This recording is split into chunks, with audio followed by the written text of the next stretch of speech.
are going to join.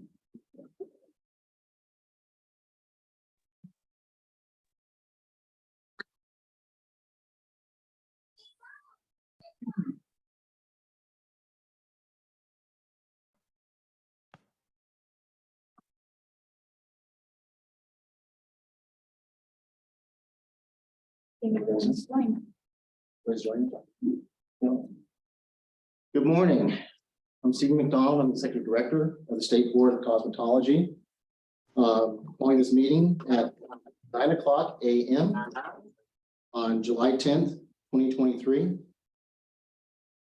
This meeting will be held via remote technology and in-person meeting locations.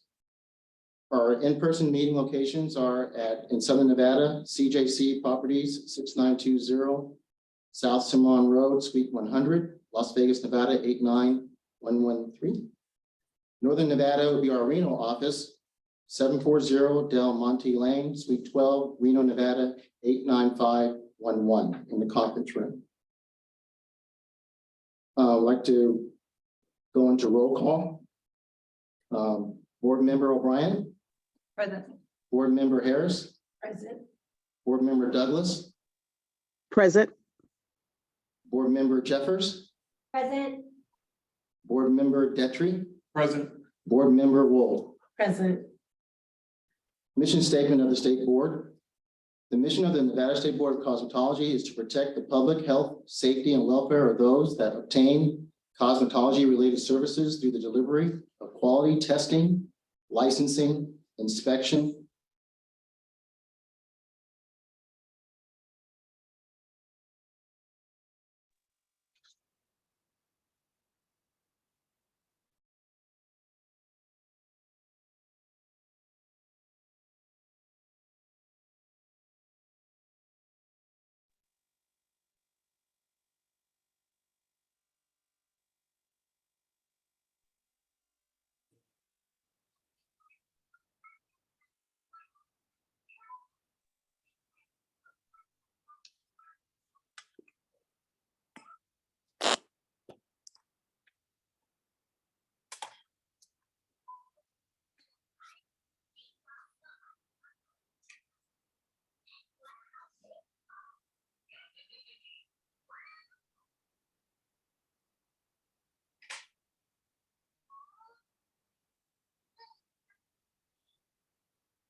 we're reconnecting internet.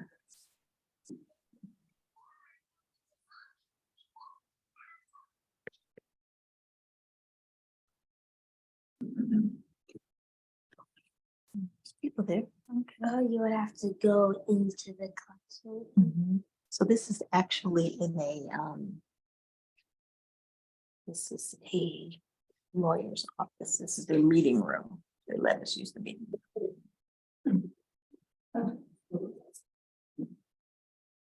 Really?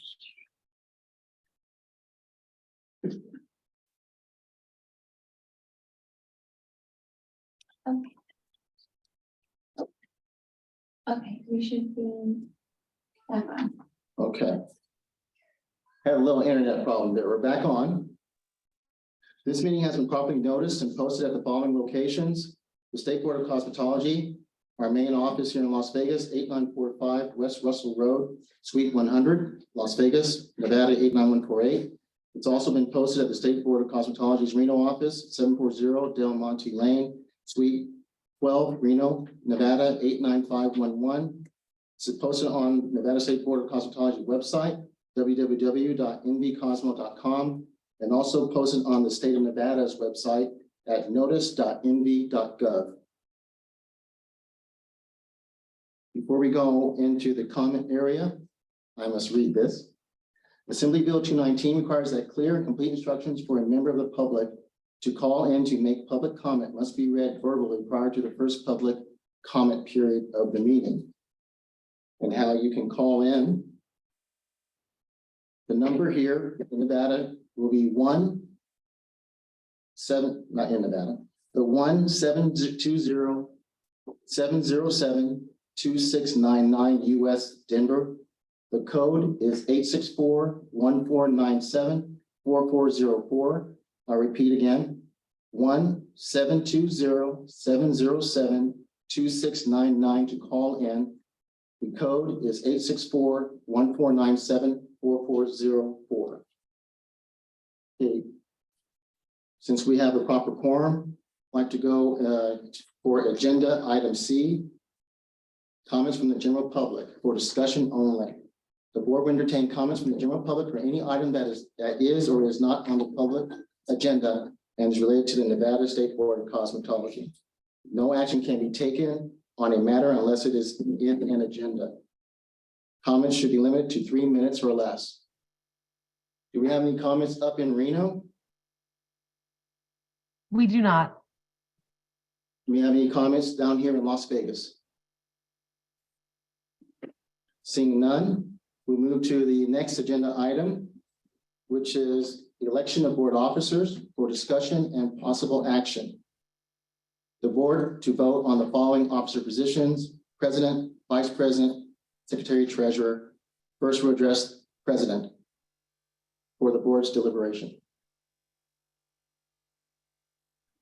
This is Board Member Douglas. I would like to nominate Molly O'Brien for president. Board Member Harris, I second that motion. Any discussion? We think Molly would be a great asset as the president of the board. Seeing no discussion, call for a vote. All those in favor, say aye. Aye. I, All those not in favor? Seeing none, those abstaining? None. So congratulations. I'll hand this off to you in one moment. Ryan. Next one will be vice president. Do we have for deliberations of the board, do we have a motion? this is Board Member Douglas. I would like to nominate Roxy Harris as our vice president. Board Member O'Brien, I second. Any discussion? I think that having a new board member who's been active in the past, who's been a voice for a lot of the women before, I have great leadership skills. It would be a great asset. I am always in the public, adding value to the community, and would be a great asset as a vice president. And that was member Wold. I apologize. for Oh, sorry. saying anything. Sorry, Member Wold. Yes. Any other discussion? Call. Oh, Yes, I'm Board Member Harris, and I will also have been on the board serving for the last 3 years. And I think I'll also be a great asset. It seems as though I'm familiar, and it's great to have new members on the board to actually initiate. But yeah, I think I'll be a great asset as well. Just a little bit more familiar. Just, you know, maybe we should get a chance to explore, evaluate, you know, I think that'll be. any other discussion?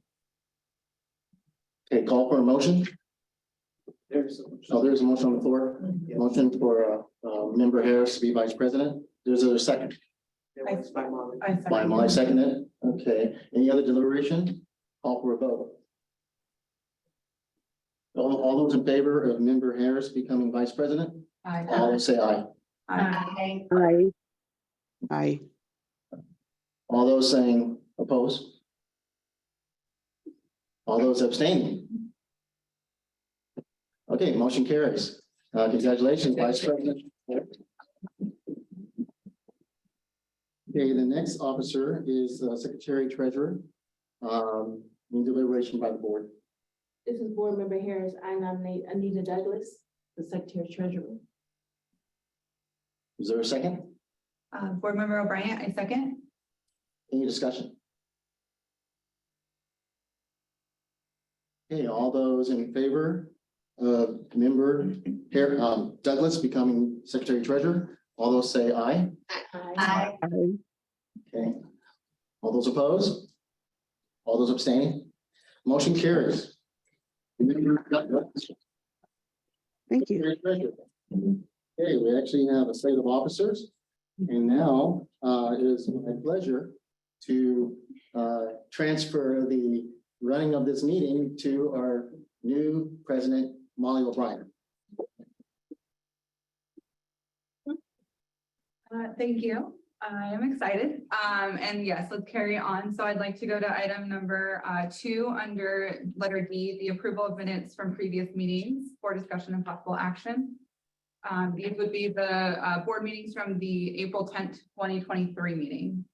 Can we get them? Can we get a motion to approve those? This is Board Member Douglas. I would like to approve the minutes for April 10th, 2023 for the Thank you. board meetings, minutes. Thank you. Can I get a second? Board Member Harris, I second that motion. All in favor? Aye. Motion carries.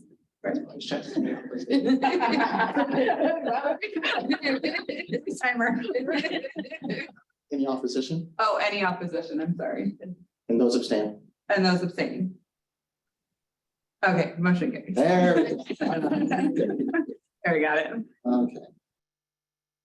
All right, let's move on to petitions. Can we start with petitioner number 1, Hong Nguyen? And from Essential Nails? Number. Oh, I'm sorry. Petitioner S188049. Yes. Hi. Can we get you to be sworn in, please? Anh ơi, I'm sorry. Hey, I'm going to swear you in, Ms. Nguyen. You ready? Could you raise your right hand? Okay. Yes, You do solemnly affirm that the evidence you shall give in this issue pending before the board shall be the truth, the whole truth, and nothing but the truth by stating I do. yes, I do. All right. Thank you, Ms. Nguyen. Okay, Ms. Nguyen, you're here to petition your case before the board. Can we go ahead and have you state your petition, please?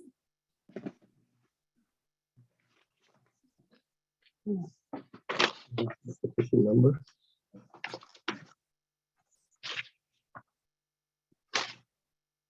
I don't know the petition number.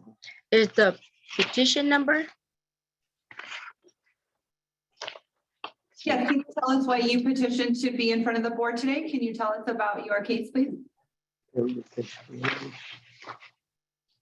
Progress. No, like the case. No.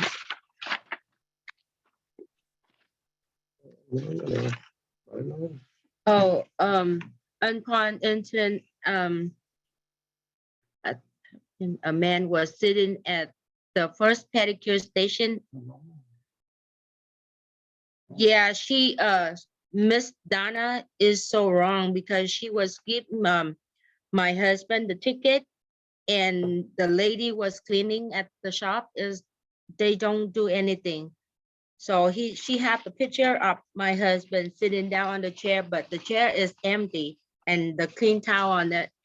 And he don't have to do anything. He was the reception. Okay, do we have any comment from staff? This is- Go ahead. This is Board Member Douglas, Ms. Nguyen. You stated that one of our technicians came, well, you said the lady stormed in your business. She didn't identify herself and she was walking Yes. around. But Yes, I'm not for sure if you're the owner. Normally when people come in people's business, you just don't let people just walk around in your business. They do have to identify themselves. So I didn't understand when you said she didn't identify herself and she started walking through your place of business. Normally people stop them. Hey, can I help you? Who are you? So I'm trying to understand that part when you said she just came in and started being aggressive towards you and your customers. Could you explain that to me? okay, because when we was so really busy on that day, my husband was help. My nail tech is set up the chair for the customer, and I was working on my client, and we all busy. So when she walking around, like sometimes we have customer, like her husband or her sister or her mother, you know, they walk in and they looking for, you know what I mean? So that's why she walking around, and like 2 minutes later, we just know that she a state board. But normally we have like, they came in, they always show the past that I'm a state board, but Miss Donna, she's not. So you're saying she didn't identify herself? No, she didn't introduce herself that she is state board. So that's why we don't know. So how did you make contact with her, or how did she make contact with you for you guys to know her that she was state board? So after like 2 minutes after, she was saying that she is state board because she walking around on the station and she go behind my nail tech and she walked through my customer, all my clients, and then they were shocked that that is her. Okay, thank you. The board president, O'Brien, staff will make a presentation now.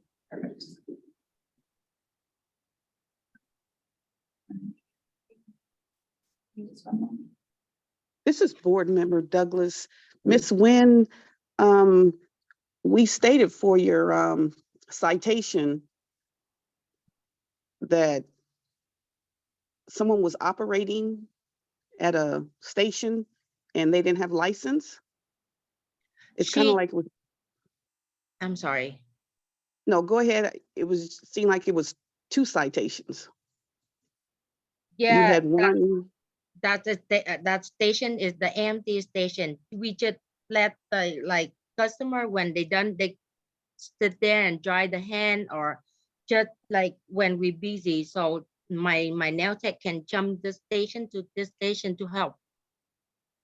We have 2 or 3 empty.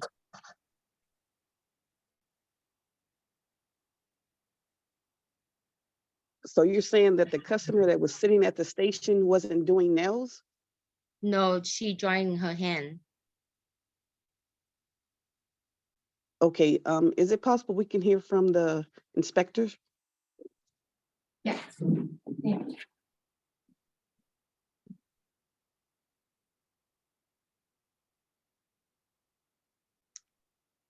Good morning. Okay, raise your right hand. You do solemnly affirm that the evidence you shall give in this issue, a matter of opinion before the board, shall be the truth, the whole truth, nothing but the truth, by saying I do. I do. State your name for the record, please, Dana Lopez, and what's your title? Inspector. Thank you. So on this particular inspection, I came in and as normal, I come in, introduce myself. I take pictures right away based off of previous inspections and unlicensed activity of the salon. So pictures were taken upon entering into the building, which everybody, you know, once you announce yourself, starts to move around a lot. So there was a man at a pedicure bowl who was getting up as I announced myself and removing himself from the pedicure bowl, which we have pictures of. And the way the salon is set up is you walk in and there's stations on both sides. So in the far back of the right side, there was a woman doing a nail service, which I have photographs of. And then as I started to do my inspection, the woman was no longer there. The client was now with somebody else who was licensed, and she was now in the back folding towels. When she was asked for her license, her salon, her station is now empty. And she said that she's just there cleaning. So the salon was cited based off of the NRS 644-900 of allowing unlicensed, activity. Thank you. Thank you. Can we hear from staff? This is Lauren Gossage, Regulatory Compliance Specialist. This is the presentation that we have for Essential Nails. This specific violation that they are contesting today is their 3rd offense for unlicensed activity. So previously, their first offense was found on August 18th of 2021. The second offense was on January 6th of 2022. And the third offense for the two people that we are speaking about today was found on October 13th of 2022. So in the first photo right here, this is their first offense of unlicensed activity back in 2021. This is their second offense of unlicensed activity in 2022. And this is the statement that was given from Dana directly after the inspection on the day of the inspection, which she just stated today. And this is the third offense that was found by Dana during this inspection. Okay, thank you. Ms. Nguyen, this is not your first time, so I would kind of assume that you would be really diligent to make sure like no one was sitting in chairs or doing things, touching items that really would indicate that they would be doing a service. I feel like this isn't really your first rodeo with this type of offense, so to speak, seeing as it's happened a couple times in the past.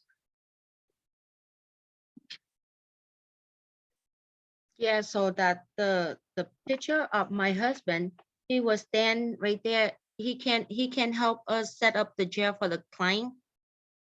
He can do that, or He can, but he's not allowed to touch the he client. didn't sit down on the chair. The picture is right here. He stand up. He didn't sit down.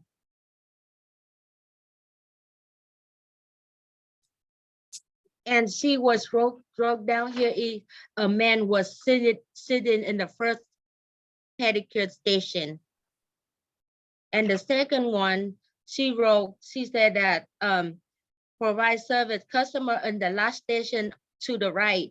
The woman's station was all set up. By the time I make it her to ask her the license, she was in the back washing towel. You know what I mean? That does not make sense, because this is the picture of my husband. He's standing. And he just set up the chair for the customer and provide customer the water.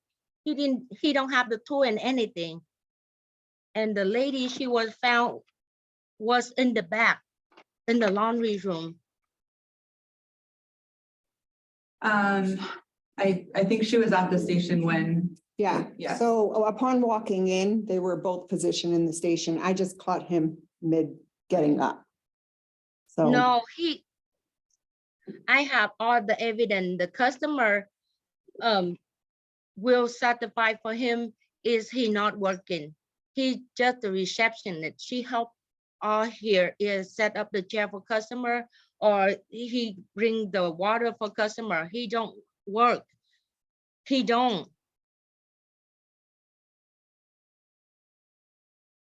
Are there any other board members that have any questions for Ms. Nguyen at this time? Yes, Board Member Harris. Ms. Nguyen, because we appreciate you having a business in Nevada and running it, but this is your third offense, and you have to see, even though he's getting our inspector, her job is to go in and inspect, observe, to correct anything that is wrong. So this is your third offense. I mean, how can we not assume that this gentleman, as you said, he's your husband, he's helping out? As far as I'm concerned, as a nail technician, you set up your own station for the most part, normally. And as far as the young lady behind the desk, we do believe that she was doing nails unlicensed, because this is what our inspector does. She's the professional here. And like I said, this is your third offense. So, and her coming in, as you say, aggressive, and her job is to come in and do just that, inspect. So unfortunately, I do believe this citation is gonna hold. Thank you. Board Member Harris. Thank you, Board Member Harris. Any other comments from board members or questions for Ms. Nguyen before we call for a motion? This is Board Member Jeffers. I do have a question. You had stated that the photo of the client who's sitting drying her nails, when I'm looking at the photo, it seems to me that she's in a gel lamp. Yeah. So, but that would, you would have to have a nail tech applying, like, I'm imagining drying is I mean, I would imagine that person is working on her nails actively. Wouldn't just leave somebody to do a gel cure. Correct? Yes, like I just said earlier that we was busy, really busy on that day. And we jumped on this table to this table to help playing because Okay. But you also said it's a vacant station, and that station has many photos with tons of supplies. So I just want to make sure that, you know, we understand exactly what the citations are for. I understand like the Okay. whole station is that someone worked on it. I understand. Like my worker, they help her, so she almost done. And they jump back to the damn station to do next appointment. Okay, okay, I just So wanted a little clarification. that lady, she's not working. She just the cleanup and help us for the towel and moving or set up, put the polish away. That's it. Okay, thank you. We're really busy on that day, ma'am. I'm serious. Okay, any other comments from board members? Any other questions? Yeah, this is board member Wu. Ms. Nguyen, I just have observed that in every single picture, it looks as if someone is actively working. Your husband setting up the stations.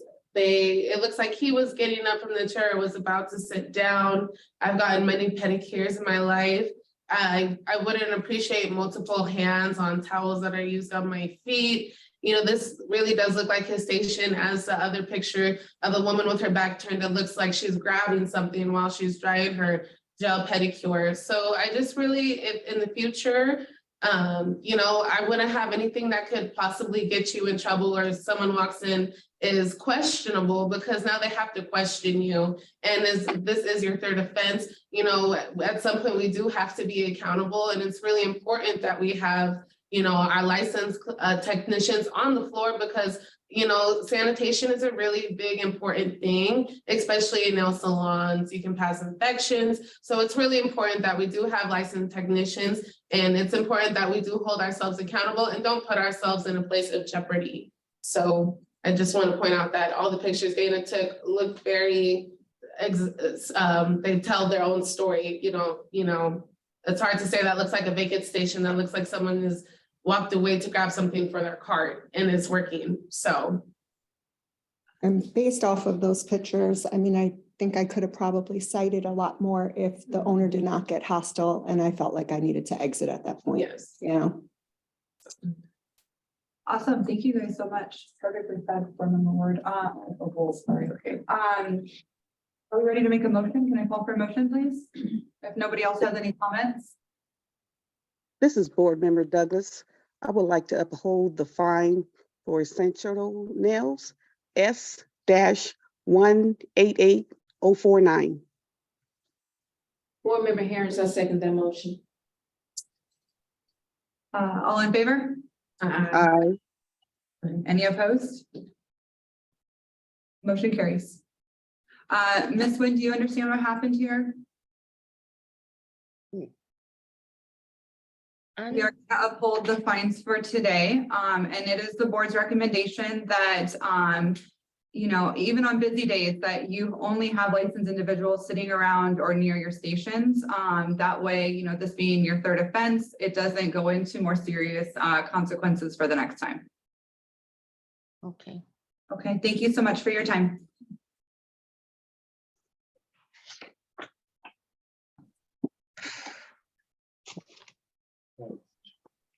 Okay, moving on to petition number 2, petitioner June Bearden, N-9034 for discussion and possible action. This petitioner has reached out to the office and is not able. This is, I believe, the third time she's rescheduled. If you want to make a motion. Sure. Are we, is there any discussion? Ms. Bearden is disputing, V 3142401 as well as V 3142402 V 3142403 and V 3142404. Are there any board members that have any questions or comments on this matter? This is board member Harris. Why is she not here again? She said that her flight was delayed in New York and then canceled and didn't want to appear via Zoom, I presume. I think we all were able to review, excuse me, the documents that was provided by board staff. Can we hear from board staff and then potentially make a motion on this? Sure. Yes, This Madam is- President. This is Lauren Gossage for the record. Let me share my screen.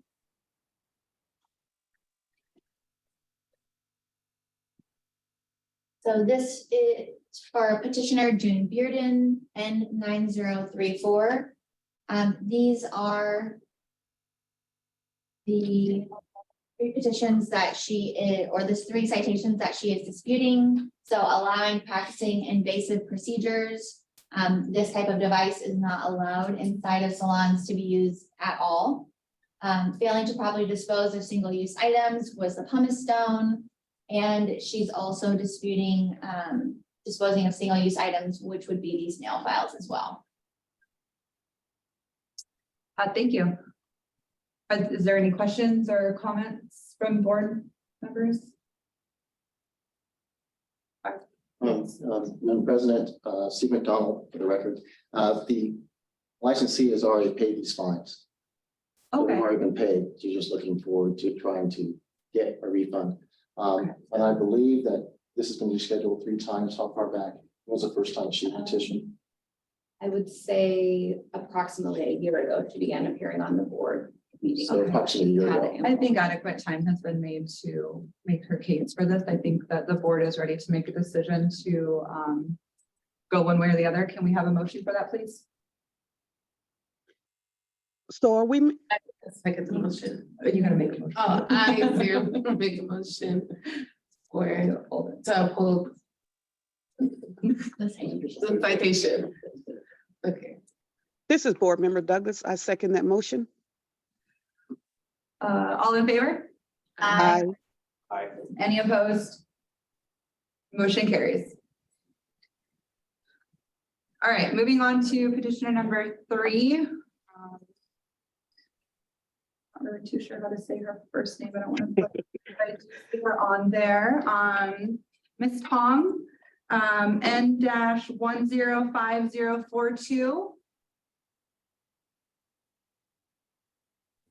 Yes, Hi, Hi. we have one here for petitioning, or I'm sorry, disputing citation B 3143383 as well as citation B 143384. yes, Can we please have you raise your right hand so you can be sworn in? Yeah. Thank you. because I English a little bit, but I try to explain for you my situation. Yeah. Ms. Tong, can you raise your right hand? Yes. Raise your right hand. Okay, I'll swear you in right now. You do solemnly affirm that the evidence you shall give in this matter pending before the board shall be the truth, the whole truth, and nothing but the truth by saying I do. Yes, I do. Thank you. Hi, Ms. Tong. Could you please tell us why you're here today? In that day, I do in my customer. Yeah, and she going and she do a nail first, and I do for her the nail a half nail, and she change her mind, and she want to do pedicure because she have a hard time for choose the color. Yeah, and then I moved my tool and my car to the pedicure. Then the first pedicure I do pedicure for her, and sorry, Yeah, yeah. Okay. And then the stable coming my salon, and my manager not here, and I say hi with the stable, and I stop do pedicure for my customer. Yeah, and then my manager coming, and I continue do for my customer. Yeah, but I keep my file and buffer in my station, because I not done for my customer, because after I do for her pedicure, and then I do continue her hand. Yeah, because you know either customer change my own way, but I don't. Yeah, I didn't finish my customer. Yeah, and the stable took my station at the file, and the buffer used. Yeah, but I say with my manager, and I done for my lion in the pedicure. Yeah, this is the first time, and I received the email with the picture with the file and buffer used. Yeah. Okay, thank you. Can we hear from board staff, please? Yes, this is Lauren Gossage, Regulatory Compliance Specialist. Okay. Oh. Yeah. Okay. Are the two citations that she is disputing. So she was fined $100 for the used buffer. And then there's also 2 additional used files that were also at her station that she was cited only one time for. Okay, do we have any questions or comments from board members? Board member This is- here.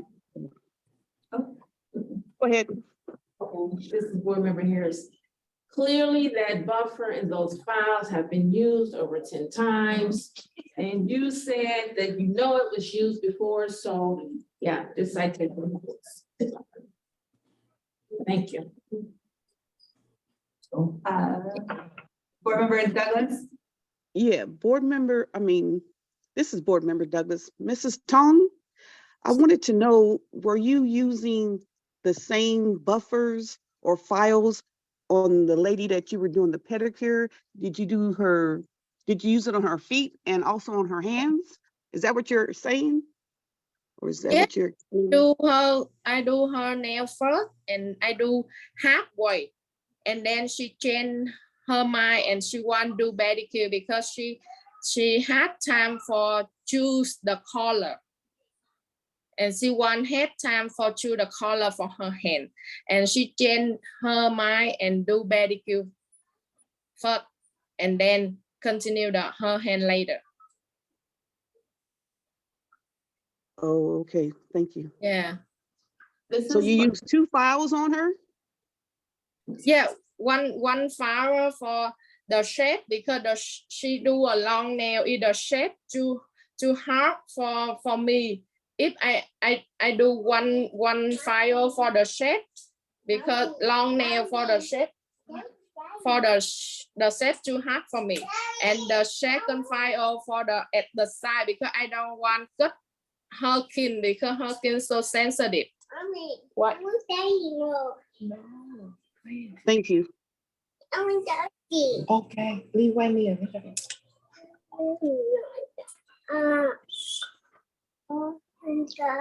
This is board member Wold. Hi, Ms. Tong. So I was also curious as to why there was it a total of 4 single-use items that were listed in the photo? Was it 3? 3? Yeah, so using 3 single-use items you only have 1 set of hands, 1 set of feet, that should be 2 files. You have 3 different single-use items here that have been used multiple times. So they should be only used once, and they should be discarded because bacteria carries on nails. So you're really putting your customers at jeopardy, and we want to make sure that we're providing the best level of service. and also keeping everybody safe. So it's important that we follow the sanitation standards, as you know, that's a big part of our industry. So, you know, these have been used multiple times. It should not be in your station. So, I mean, it looks like the fine, you know, is pretty clear as why you got charged for those citations. Thank you, Board Member Wool. Any other discussion before we make a motion? Can I call for a motion then, please? I, Sarah Wolf, would like to make a motion for the citation for Ms. Tong to be upheld. Can I get a second? Board Member This Harris, board I member second that Douglas, motion. okay. All in favor? Aye. Any opposed? Motion carries. Ms. Tong, do you understand what just occurred? We are gonna uphold your citation for today, and we do recommend being really diligent on using those single-use disposable items. Those items that we saw in the photo show wear and tear of more than just one client. So that is why your petition is gonna be denied and the citation is gonna be upheld, okay? Yeah, I know, yeah. But I want to land for you because this is my first time. And Yeah. yeah, Okay, well, please just keep the safety of your clients in mind at all times and just use those items one time, please. just one Okay. and one buffer. Per client. Yeah, Perfect. because yeah, because some like have a sensitive. Yeah, and I file one file for the set and one file I make with the buffer for not into half for like, yeah, sorry about that. So thank you so much. We hope you have Yeah. a great. Yeah, you too. Thank you. Bye-bye. Bye. All right, let's move on to petitioner Alex Kim. Is it Quach? N10199.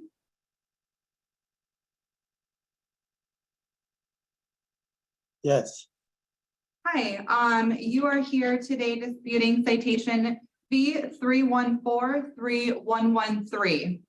Can we please have you raise your right hand to be sworn in?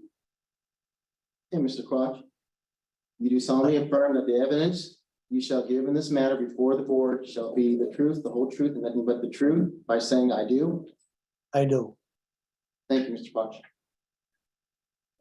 Perfect. So, Mr. Quach, you are here to petition before the board. Can we have you state your case, please? Yes, on that day, because usually I am at the shop only once a day when my wife is off. And on most of the time I'm there, I get at the receptionist, I get answer the phone and book appointment only. And I didn't provide any service to nobody. And in the past time, I store my license away, and I forgot it's expired, but I didn't know. But I store my license in the cabinet, and but I never there at all. And when the technician come in and she look on her record, she told me my license expired, but I didn't realize that. And that's all really. And then after she inspected the shop, and she told me that because my license expired, so she was citing me for that, and also the salon. Salon is my salon, and so she's citing me for 2 of them. And I don't think is that fair and it's not correct, because I didn't do any service to nobody. I just sit there, answer the phone, and book appointment. That is my position when I'm out there, maybe once a week. And the way she told me, I told her that at that time I didn't provide any service. I get work as a receptionist, and she told me it doesn't matter. And she's just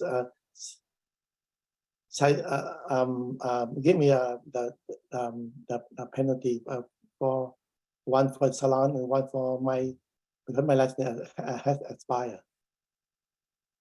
Okay, thank you so much. Are we able to now hear from board staff, please? Yes. This is Lauren Gossage, Regulatory Compliance Specialist. For Alex Quach, he is disputing practicing with an expired license. He was found working in Allure Nails during the routine inspection on December 6th of 2022. He renewed his license the day after he received the citation. All licensees are eligible to renew their individual license 90 days prior to the expiration date. So as he also stated, he is the owner of Allure Nails, which is the next petition directly after this one. So he received $200 for working on an expired license, as well as the salon received a $200 citation for allowing him to work with an expired license. And we have the inspector here if you have any questions for the inspector. Does the board have any questions for the inspector at this time? Any comments from the board? This is Board Member Douglas. Mr. Quach, or Koch,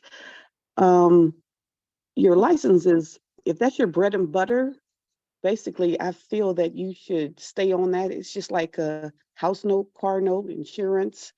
So not trying to pick on you, but your license is very serious, because when you don't have a license, you can't practice.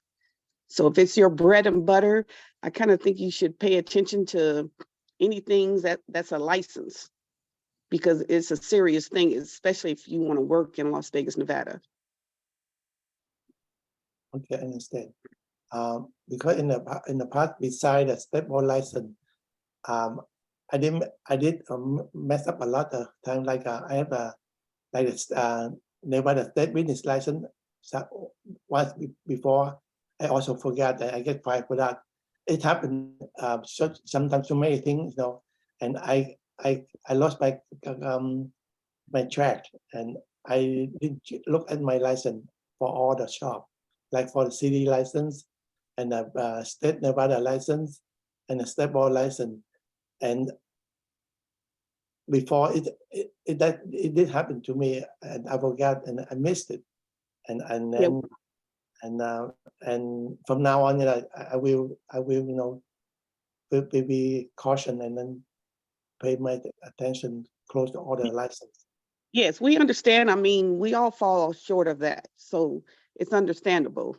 You just gotta, it's like I said, it's your bread and butter. So your license, if you don't have your license, you can't work. And if our inspectors come into your place of business and it's expired, even though you're not practicing, they're gonna, give you that fine. Ma'am, can I have a question? Go What ahead. about if my shop, if I need to hire the receptionist, do the receptionist need to have license to work in my salon? No, your receptionist does not need to hold a license unless she is touching a customer during a service. If she's simply answering the phone and running your books, assisting with laundry in the back, things that would be not touching any clients, then she would not need to hold that.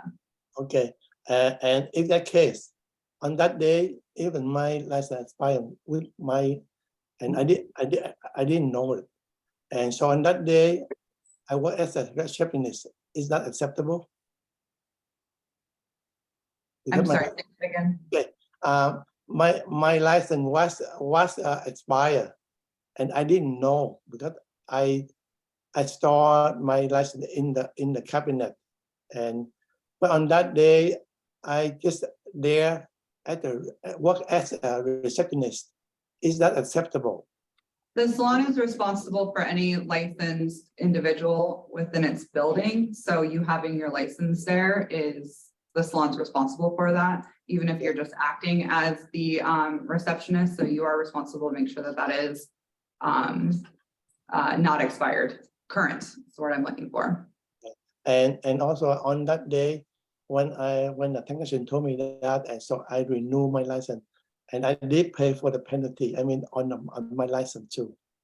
And that I realized, and then from that point on, and I told my wife, keep my license hanging on the window, even I'm not there. Yes, I definitely think that's a better idea, so you can see the expiration date. Because as board member Douglas said, we're all human. We understand how expirations can creep up on us, but it's our job as the board to make sure that all of our licensees stay current with their licensures to keep the public safe. So I think that's kind of, I think we're ready to make a motion at this point. Any other comments from board staff or questions? I see I would like to make a statement. Mr. Kwok, I understand, sorry, but hopefully I said that right. You have to always have your license posted in a conspicuous place so it's easy to see. That is one of the laws for the NRS. So it shouldn't be in your cabinet. Say if it was in the cabinet in the salon and the inspector came in, you would still be violating the law because it's not posted in a way for people to see. Any customer or person who comes into your establishment should be able to see every single licensee's license if that's working on them. I've been to nail salons before, I've seen the licenses, and that's just, one, you've earned that license, you spent the money, you are a contributing part to society, and we appreciate our business owners, but two, it's also to make sure your customers feel safe and that they know that they're in a legit business and the business is following the compliance that allows us to operate safely and securely. So, moving forward, you should have your license posted, and then also you want to set a good example for anyone working in your establishment that you're following the rules, that they need to follow the rules, and hold yourself to a higher standard so you can provide the top service that we do provide here in Las Vegas. So I agree with that, yes. thank you. Can I call for a motion? I just asked that for Dak Harris for the record, for the motion to encompass both petitions 4 and 5. So that we, businesses and facts and circumstances. Okay. Sarah would like to file a motion for both citations 4 and 5 to be upheld. It's board member Douglas. I second that motion. All in favor? Aye. Any opposed? Motion carries. All right, Mr. Quach, thank you for your time today, and please get you already, it's our understanding that you've already gotten your license renewed, so that's great. Just make sure that the public can see it at all times. Thank you very much. Thank you. Have a great day. You too, bye-bye. All right, petition number 6 is Sarah Tadheran, ST 4822.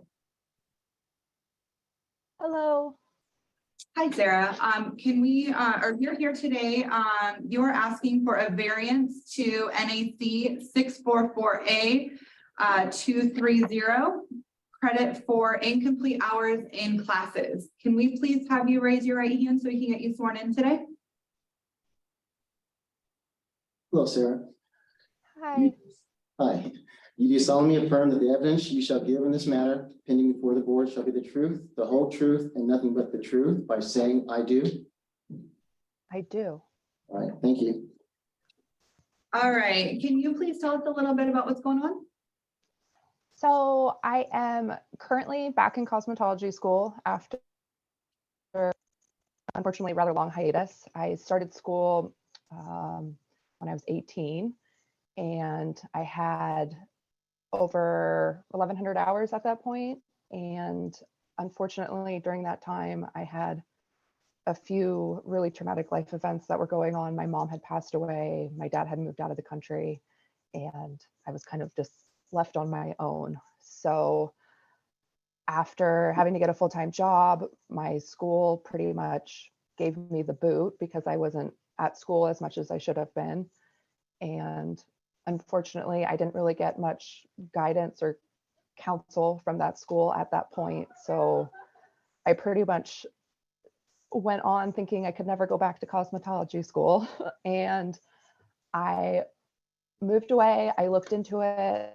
I was never able to afford it because of my financial situation. At this point in my life, I was able to finally get FAFSA. I was able to get grants. I'm able to both like work and go to school at the same time. So what I'm hoping for is, I know it has been past the 4 years, but I've always kept up in the cosmetology industry. I did makeup for almost half a decade after I got out of cosmetology school. Since I've been back in school, I have just, I've always been in love with the industry, but I take it very seriously. I've spent pretty much every waking hour on Instagram, like learning and educating myself. And I feel like I've retained everything that I had in the previous experience. My teachers see it in me here today. I have pretty much every teacher that's at my school that will confirm that I am, confident and capable of being in the industry. So I'm here today to ask you guys to hopefully, well, make whatever you guys want to do. But I'm here, and here I am. Awesome. Well, thank you so much. We can certainly sympathize with your situation, but we're very excited that you're in a position to pursue it now. Can we please hear from board staff? Yes, this is Lauren Gossage, Regulatory Compliance Specialist. So Sarah is asking for a variance for credit for incomplete hours and courses. So a person applying for a license pursuant to this chapter and chapter 644A of NRS will not receive credit for incomplete hours and courses that were taken 4 years or more before the person enrolled in a school of cosmetology. This here is the hours that she is looking to get credit for. Okay, and we do see that these hours are from 2006. Yes. So this does go beyond the 4-year law. So our hands are tied in this case. We really can't, we can't go against what the law is stated at this time. So I think It's an NA, this is Janie Huggins, compliance officer. This is an NAC, so you do, the board does, if they wish, have wiggle room to make a variance for anybody found in the NAC. All right, thank you. Sorry, I apologize about that. Do we have any questions or comments from board members? This is board member Wold. So Jamie, Sarah. Sarah, what did you learn while you were in cosmetology school in 06 and 07? And how does it differ from today? And how have you been able to upkeep the new modalities and trends in the industry? Well, me personally, I consider myself fairly trendy. So I've always kind of kept up to date with different hair techniques, hairstyles, makeup techniques. Before I got back into cosmetology, my business was in the medical industry. So I've always been very competent in healthcare, keeping yourself safe. I'm very familiar with everything when it comes to the sanitary guidelines and being responsible for your clients. I take it very seriously. So in 2006, I feel like everything today it's fairly similar in what I've experienced so far. There are new techniques, but at the end of it all, the base and kind of the foundation is still the same. So jumping back into everything, it was very apparent that I did retain, we're working with Wella Color here, and I picked up on my Wella Color within, I feel like an hour. It just, all of that information never left. Sitting in the dispensary for 42 hours never left. Folding towels never left. Doing perms, rolling perms, doing all the chemical structures. I've worked in chemistry. I've worked in the medical field. I've stayed pretty prevalent with keeping myself knowledgeable in the cosmetology industry as well, with not only doing my grandma's hair and my hair and my boyfriend's hair, and just keeping it so I was always consistently doing it because I did love it. I've always loved it.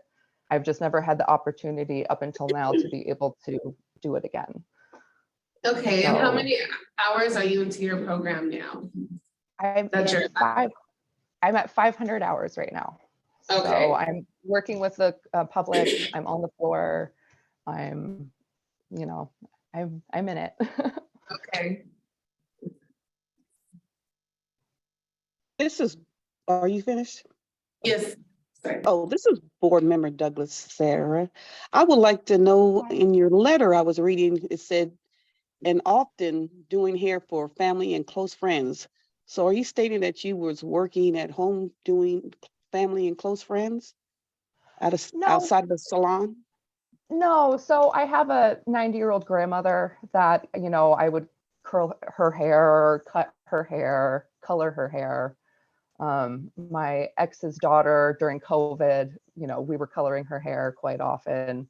My own hair, I was coloring it all the time. So I was not working on outside people ever at my home. It was just if, someone wanted to look cute for the day before we went out, I was always doing my friend hair. I was always the one in charge of everyone's makeup before we go out at night. For, if someone had a dance to go to, I was always doing everyone's hair and makeup for the dances. All the school plays, I was always doing the makeup for the school plays. So if anything, it was more of like fun volunteer work that I got to be part of. It was never anything like else outside of that. Thank you. So that's, oh, go ahead. Oh, sorry, Ms. Douglas, or Board Member Douglas, do you have a No. follow-up to that? I apologize for cutting you off. No, go ahead. Okay. This is staff, Steve McDonald. As is the board's discretion, you can waive requirements under the regulations, which is where this is at. However, you always have to be, cognizant of the precedent that you may set here. The 4 years was put in there for a reason, because usually within 4 years, the board policy in the past has expected someone to be able to get back into it within the 4 years and give them credit. However, this is 17 years, so it's very, very long. We do, as staff, understand and try to be reasonable with potential licensees. Based upon her situation, staff would recommend that we, based upon the board's discretion, you could modify the amount of hours. Not necessarily give her all the hours, but with your discretion, modify it down to half of what she's asking for.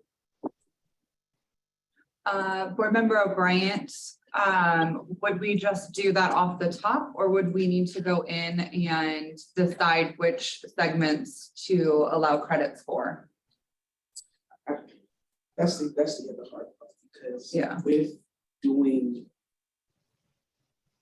with making a decision based on this particular petitioner, I just caution that whatever procedure you do, understand that it's a precedent creating for any other individuals that will come after that. Right. And the question then becomes, okay, if you're crediting some hours but not others, what is the explanation as to why? What gives you comfort in knowing that she's retained that information for some hours and not others? I'm a little bit more on the direct aspect of whether it's a statute or a regulation. I do agree with Director McDonald. It is there for a reason. In my opinion, I'm just advising the board solely in my role as counsel. Don't have to take my advice. But 4 years is quite substantial. We've seen what can happen relatively in 4 years, with just changes within the industry. So the only thing I caution is with creating a procedure, should the board decide to entertain some or all parts of her hours, just to understand that it needs to be a very clear black and white procedure for this variance should multiple petitioners come up with the same issue. Board Member O'Brien, I tend to agree. I think the timeframe is quite substantial. And I also agree, which is kind of what my question was leading into, is how would we determine which hours, we're going to credit, because I think then we discredit the importance of that. And I think that that's going to be a hard thing to do. If this was closer to a couple years over the recommended statute, I think we could be a little bit more open, but 17, I mean, I know the underlying, curriculum is similar, but there is a lot that happens in 17 years. My mom was a hairstylist for, 40 years, and we've seen all the trends come and go, and different tools and technologies and safety and sanitation first and foremost. I mean, that's our biggest concern too. But I think that, you know, anytime that somebody wants to get back into the industry is wonderful. I just think that, this is too long to make any credits for, in my opinion. This is Am I able to say something before you? I'm sorry. When I came back into school, we were under the impression potentially, before we knew there was a 4-year guideline to a loss of hours, they thought I might get some of my hours credited. So I came in without being out of school for the time period that I did. And I did my state board test with the state board person. I passed my state board test. I got, I believe, 100% on my practical, and I did, I believe, 75% on my written, and that was out of the gates, you know, not even with a refresh. At this point in my curriculum, I'm getting 100% on all my tests. I do outstanding on every state board practice we have here. I was in a really bad relationship for almost a decade, and I just recently got out of it, and I'm finally able to like be my own person and like make my own choices.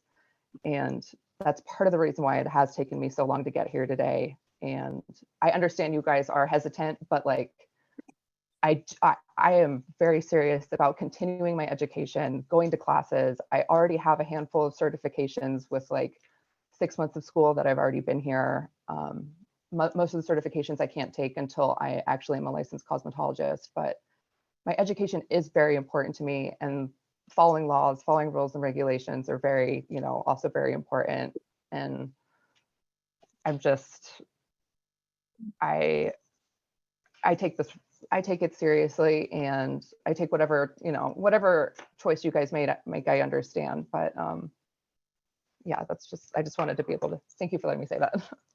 Of course. Thank you for sharing that. I know that was really vulnerable, and we appreciate getting to know you a little bit better. Our concern is obviously, you know, the precedent that we're setting, the length of time, it's quite lengthy. It's not, you know, 1 or 2 years past the deadline, it's 17. So that's kind of what's weighing on all of our shoulders at this moment. But I'd like to ask if any other board members have any questions or concerns for Ms. Sarah, and if not, we can call for a motion. Sarah, this is Board Member Wolf. I just want to say I really acknowledge your courage, and I'm glad you decided to get back in the industry.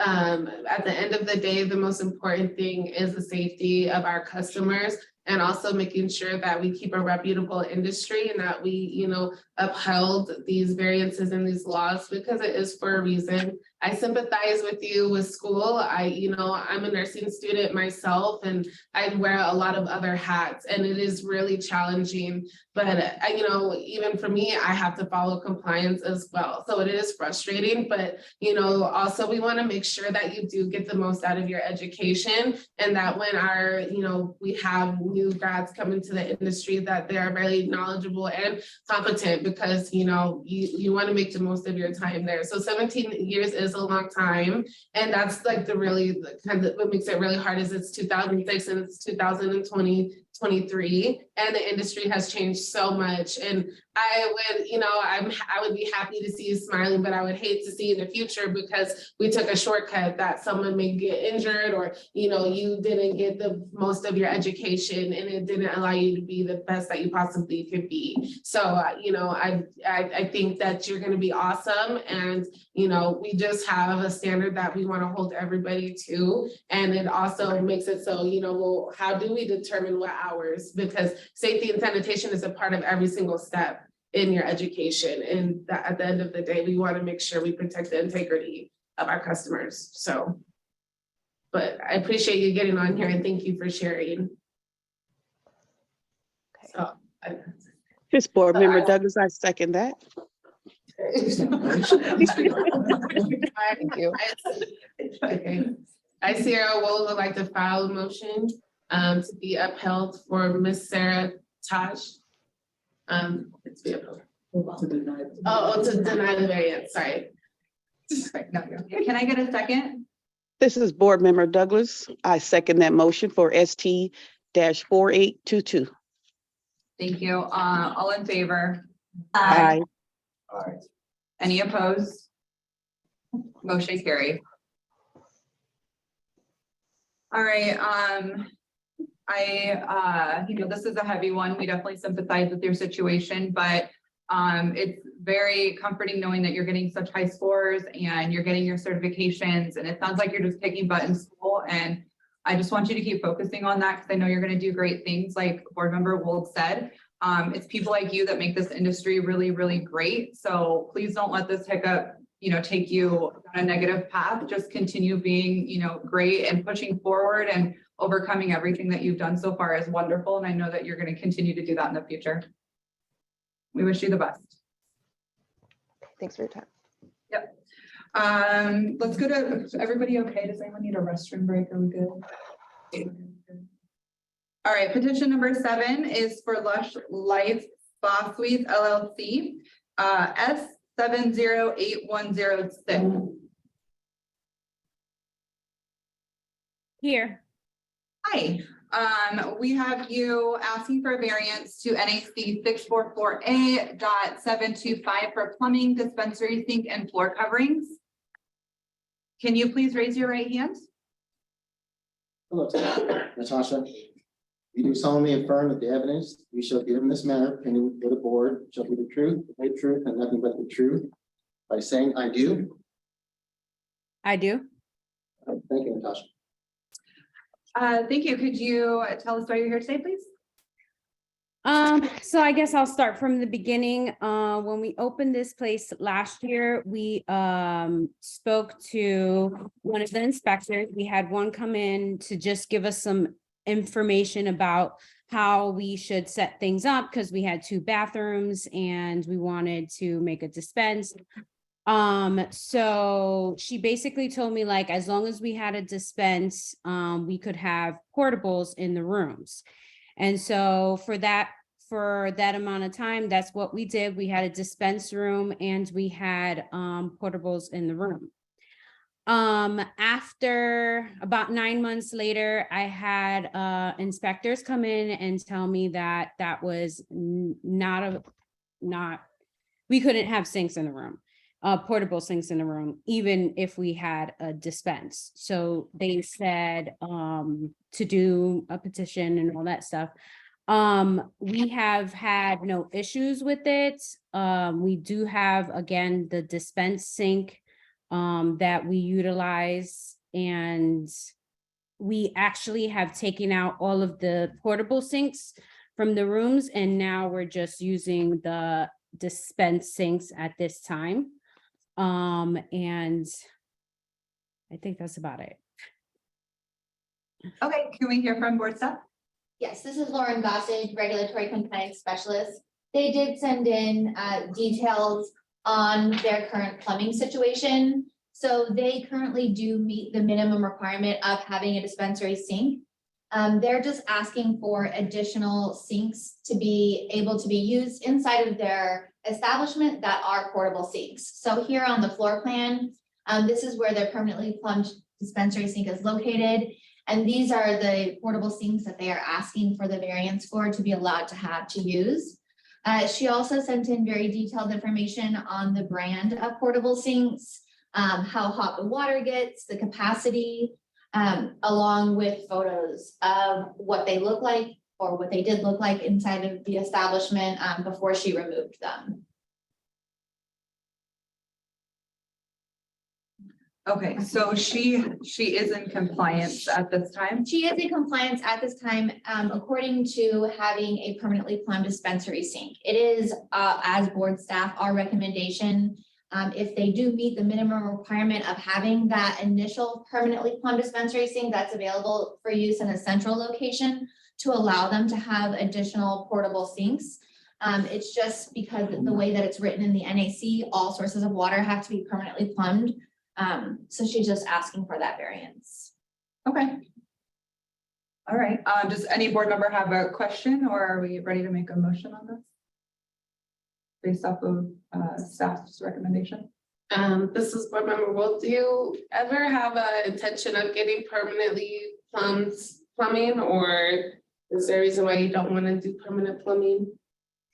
When we got this building, I didn't realize that we didn't have plumbing in towards most of the rooms. So it would be a big project because they would have to rip all the walls open and install all of that stuff, which is gonna probably cost like 50 grand or more. Oh, okay. But if we're just trying to basically run out the lease and maybe find another location that houses a better plumbing situation for our tenants. And what type of services do you provide? We have aesthetics, advanced aesthetics and nails. Do you do lash extensions? Yes. Okay, so my only, I just want to make sure if, you know, there's any like remover that ever gets in the eye or glue that you guys are able to just wash it out. And are you able to rinse eyes with the portable plumbing as well? Because is it a foot pump? No, it's just the, I guess, the sink. Is it like electric? Yes. Or, oh, okay, yeah. So as long as you can wash eyes, that's my only concern, is to make sure that there's adequate water to be able to rinse someone's eyes out. Absolutely. And then board staff, she's in compliance with everything else as far as the dispensary being on the downstairs and some of the rooms being upstairs? Yes. Okay, cool. Thank you. Any other questions? Sorry, motion to approve, or I say will file a motion to approve the variance. May I have a second? It's Board Member Douglas. I'd like to second that motion. Sorry. All in favor? Aye. Any opposed? Motion carries. Okay, Natasha, we did approve your variance, so, I'm sorry? She can move the portable. You can move the portables back into the rooms, and if you have any questions going forward, you can contact board staff. Awesome. Thank you so much. Thank you for coming before the board. We appreciate it. Okay, let's move on to petition number 8, please. It's Charita Canty, C-54120/AET 2416 for discussion and possible action.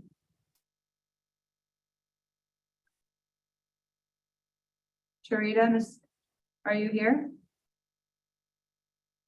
She was the one with the mobile, right? Yeah. Yes, okay.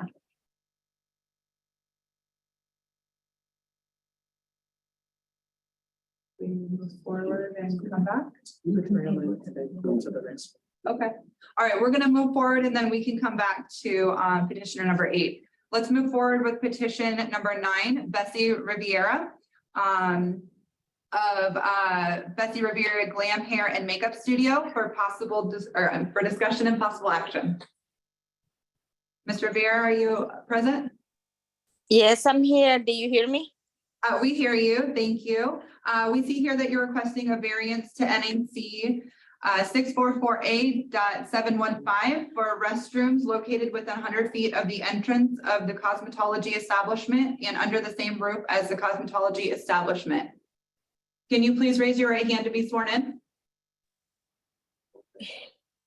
Yes, I needed the result about the inspection. I'm waiting for that. Yeah, let me swear you in first, Ms. Riviera. I'm going to trust your right hand is up. Your right hand up. Hello.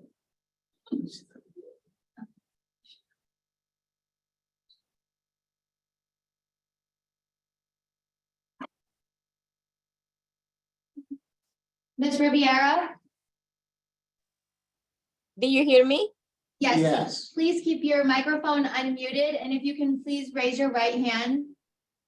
Yes, I'm here. I'm putting my right hand up.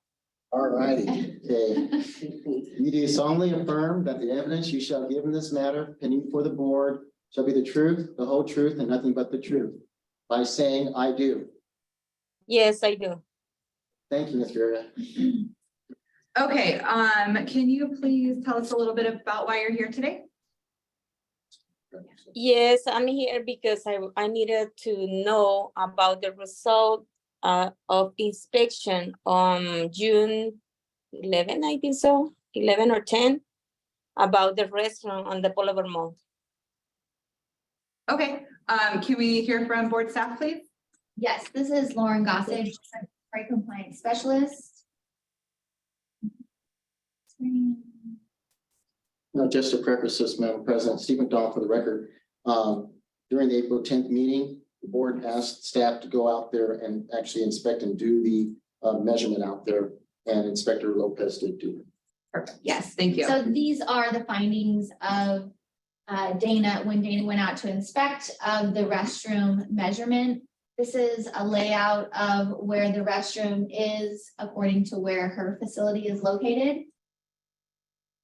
This is the exact, it's 3 feet from 375 feet from the entrance of the establishment. So this is the walk to the restroom that Inspector Dana took. And this is the inside of the facility.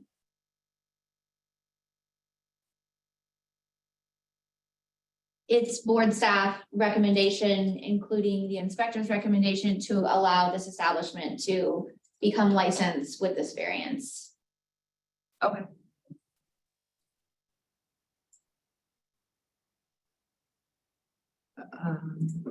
Okay, any questions from board members, any comments?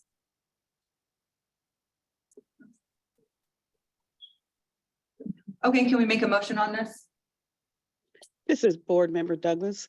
I would like to approve Betsy Riviera Glam Hair U-101015-865 to be approved for her salon or makeup studio. Board Member Harris, I second the motion. All in favor? Aye.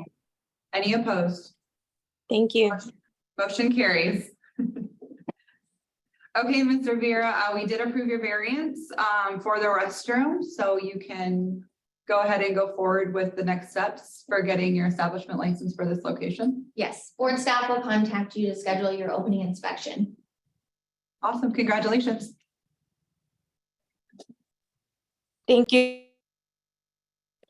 Okay, let's move on to number 10. That is petition Jamila Jackson, Beauty of Royalty U-1010159984 for discussion and possible action. Ms. Jackson, are you present? Yes, I'm here.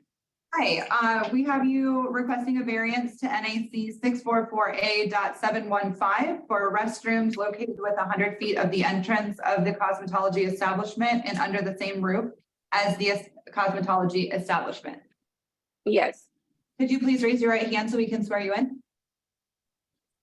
All right, you do solemnly affirm that the evidence you shall give in this matter pending before the board shall be the truth, the whole truth, and nothing but the truth by saying I do? I do. Okay, it is Beauty of Royalty is located in the same building as, okay, so this is a very similar variance that's being requested. Can we hear from board staff?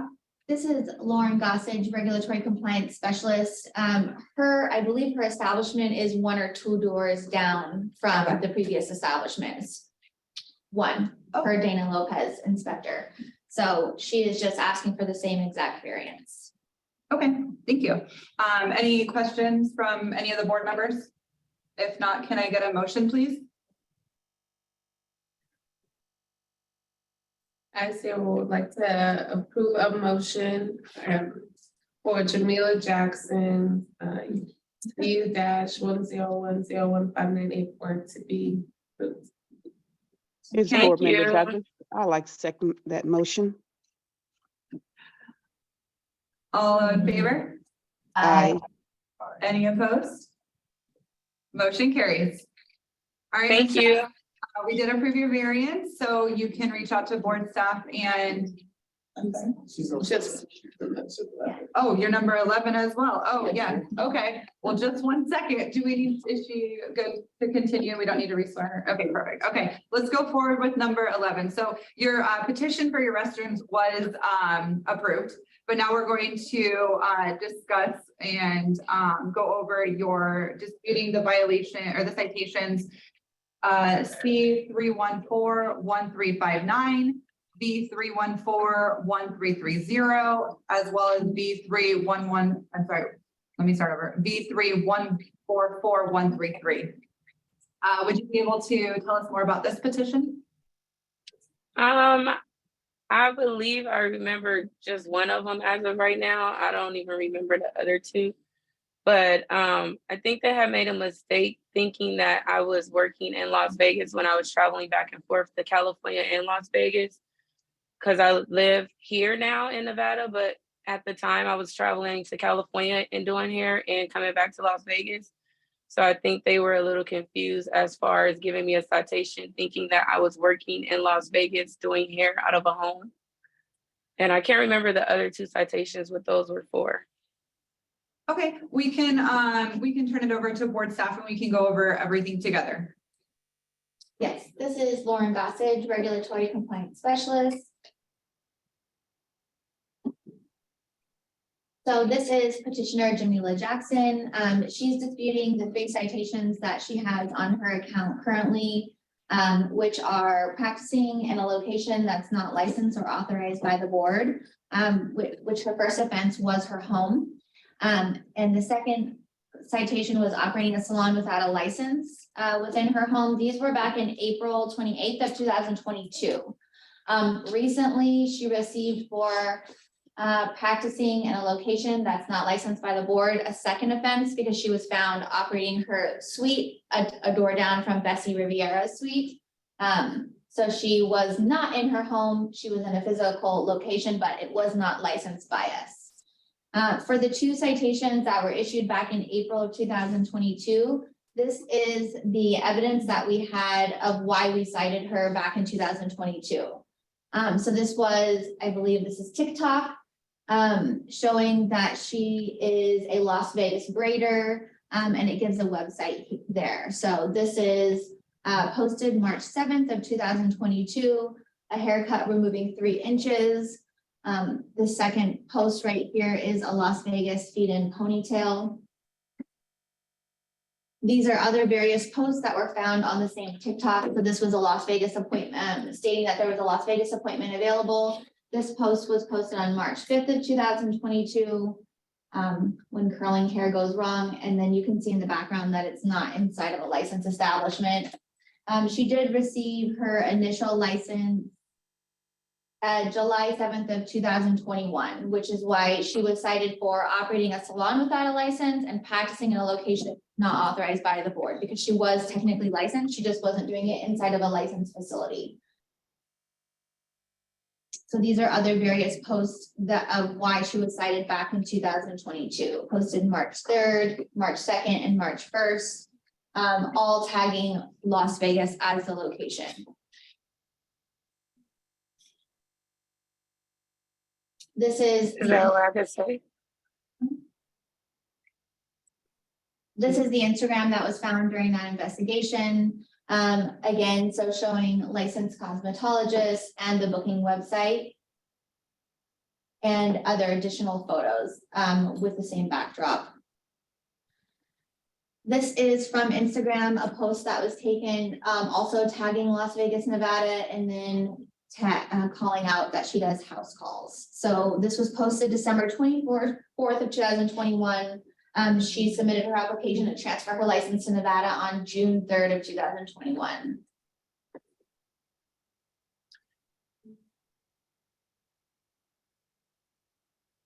Is there a way I could talk? Yes, go ahead.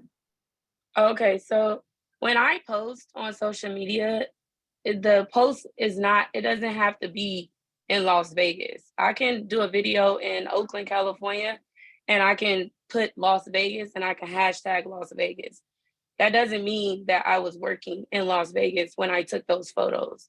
So if you can post that the videos and the pictures from my phone, it can tell you the actual location where the photo was taken. So those photos was taken in California, but I was trying to get clientele by stating that I'm in Las Vegas. I'm using hashtags for Las Vegas to let Las Vegas customers know that I am going to start taking customers in Las Vegas. But I do use posts from old videos, old posts, and I do say Las Vegas because I am in Las Vegas now. So I do say Las Vegas. But I have pictures up there from California that I posted. But just because I put hashtag Las Vegas and I put Las Vegas on the photo, it seems like you guys are assuming that those photos were in Las Vegas when they were in California. Okay, thank you. Does the board staff have anything else that they wanted to show? The last slide was for her current events for operating in a location that's not licensed by the board. This was just an image that the inspector took of her inside of that suite. Okay. And that's it. Okay, thank you. I want to say anything about that one? I'm sorry? I said, can I say anything about that citation? So that citation, me and my ex-boyfriend, we used to have a barbershop in that same exact location in that building, and it was under my name. So he moved out and I moved in, and I was thinking since everything was still under my name that I was able to start working. But when Dana came in, she did explain to me that I was supposed to switch over to a cosmetologist before I started operating in that business. So that was my mistake, and I do apologize for that. Okay, thank you for clearing that up.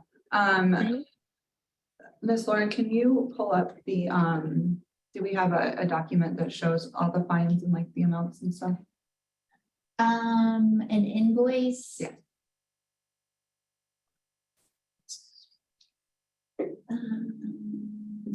I don't have it pulled out in the slide specifically, no. Sorry, I think it's right here. Okay. Oh, it's in board pack. Yes, I knew we saw it somewhere. Perfect. Okay, I personally, Board Member O'Brien, I'd like to address kind of what you had said about the social media. Yes, you're absolutely right. You can use photos from 20 years ago, and you know that doesn't mean that you're actually practicing in that spot. The issue is that you're advertising that it's here, and that's the confusing part and the part that becomes dangerous. And you know, when you're saying things like house calls and you're saying things like, you know, Las Vegas braider and all of these things, but you don't have an establishment, that's the issue. It's not that you know, that you weren't a licensed person doing that service. It's that the place that you were operating out of was not the licensed establishment. Okay, and I understand that. And I learned from that because I'm from California and I didn't know that I couldn't do that. Like nobody never explained to me, like, if you make a post, don't put Las Vegas because you're going to get in trouble. I never knew that. So now I know, me knowing that, I know not to ever do that again. So, I mean, I guess it's just a lesson learned, but I wasn't, you know, working in Las Vegas. That's why I'm just like, why am I getting these fines? But okay, thank you for saying that. Does the board have any comments or questions for Ms. Jackson? This is Board Member Wilt. Hi, Ms. Jackson. I just want to, you know, a good tip is a saying is ignorance of the law doesn't excuse you from it. So even though we don't know the law, it's our duty to know as a licensee. The law is online. If you can type in NV Cosmelaws NAC 64, you can look it up, and it's your duty to know, because you know that lets you know the parameters of which you can operate, especially being a salon owner and you know having your name on things. That's liability, and if you don't know the compliance in your industry, you're going to be liable for a lot of things that you like, well, I didn't know about this. And you know, you can get yourself in a world of hurt that way. So I encourage you to get familiar with the law, get familiar with compliance. That way you can operate. And you know, you're already spending money. You don't want to waste it. You know, so let's redirect, you know, where we're spending our money. And you know, it might take you a little bit longer, but it's worth it. That way you don't have to file these petitions and you know go through these processes. So that's just, you know, my word of leaving here today for you.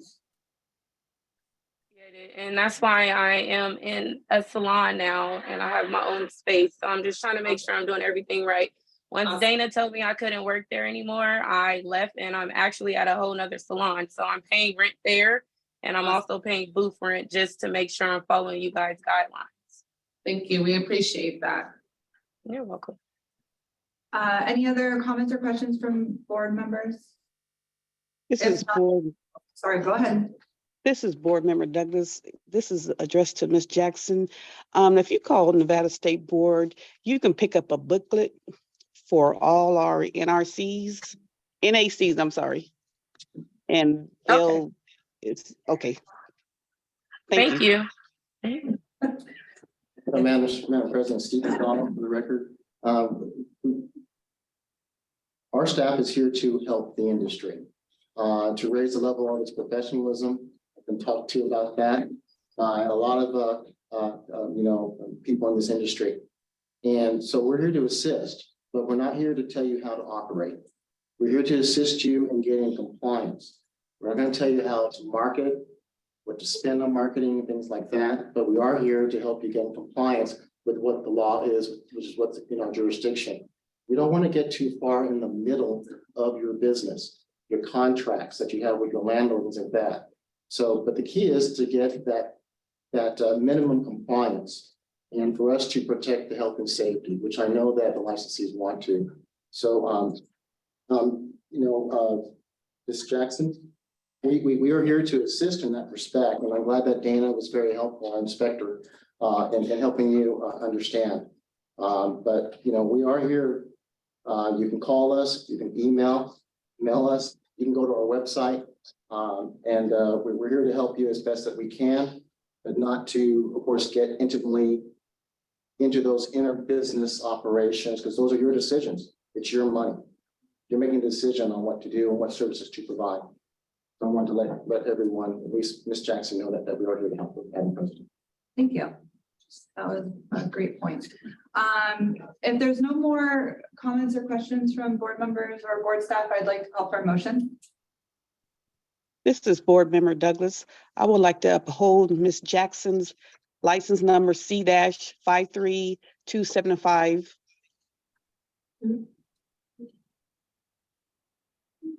Can I get a second? Board Member Harris, I second that motion. All in favor? Aye. Aye. Any opposed? Motion carries. Okay, so we are going to uphold the citations, but we did approve your variance. So board staff, you're going to reach out to Ms. Jackson and go forward with getting that variance handled. Okay. Okay, thank you. Yep, we wish you the best. Have a great day. All right, let's go to petition number 12, please. This is petitioner Edith Estrada, C-54598 for discussion and possible action. Ms. Estrada, are you present?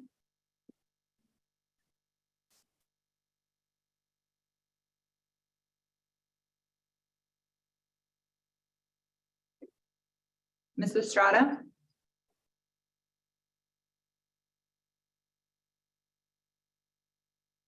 Okay, do we want to circle back? Betrayal. Okay, okay. All right, let's move, let me make a note. Okay, we will revisit that. Let's. Oh, Mrs. Estrada? That's not. I was like, come to the left. No, okay. Last call, Mrs. Estrada.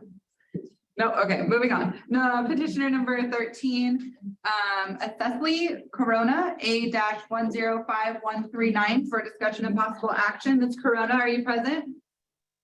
Hi, yes, I'm present.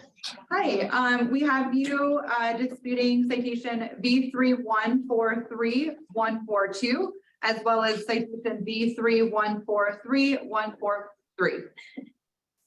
Can we please have you raise your right hand to be sworn in? Okay, Okay, your right hand's up. yes, You do solemnly affirm that the evidence you shall give in this matter be pending before the board shall be the truth, the whole truth, and nothing but the truth, by saying I do. I do. Thank you, Ms. Cecily. Awesome. Could you share with us why you're here today, please? I'm here today because back in November of 2022, I received a cease and desist letter through email that was dated back in May of 2022. During that time, I did take up nail art as a hobby.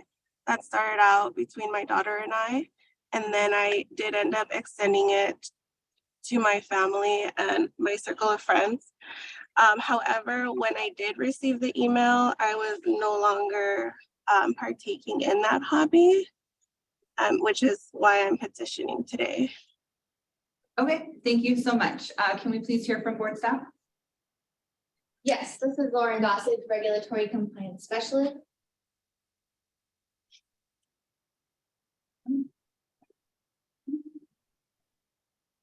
This is for Cecily Corona. She is a licensed esthetician disputing operating a salon without a license on a first offense and practicing without a license or certificate first offense. So she is a licensed esthetician and nails are not within her scope of practice. This is her Instagram page stating that she is a brow artist, but she also does gel X and she's accepting new clients. Gel X only, no acrylic, no removal, and a $15 deposit required. So direct message her to book. This is another post that is tagging her personal account saying thank you for someone commenting on her nails that she posted. This is another post saying that if you're waiting for a sign, this is it, direct message to book for nails.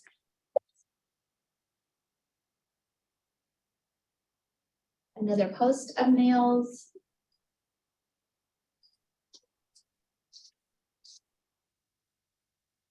So this is just her, another post of nails, tagging Gel X Nails, Las Vegas Nail Technician, Las Vegas Gel X, Las Vegas Nails.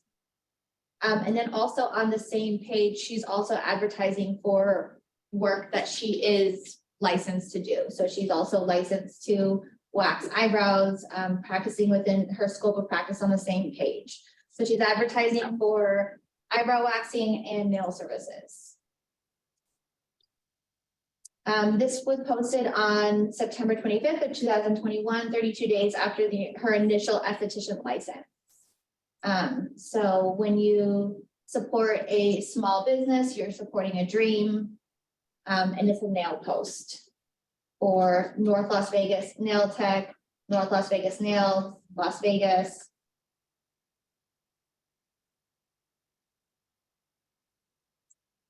And these are other posts that were found. This is a price list of all of her Gel X price and her nail art on the same Instagram.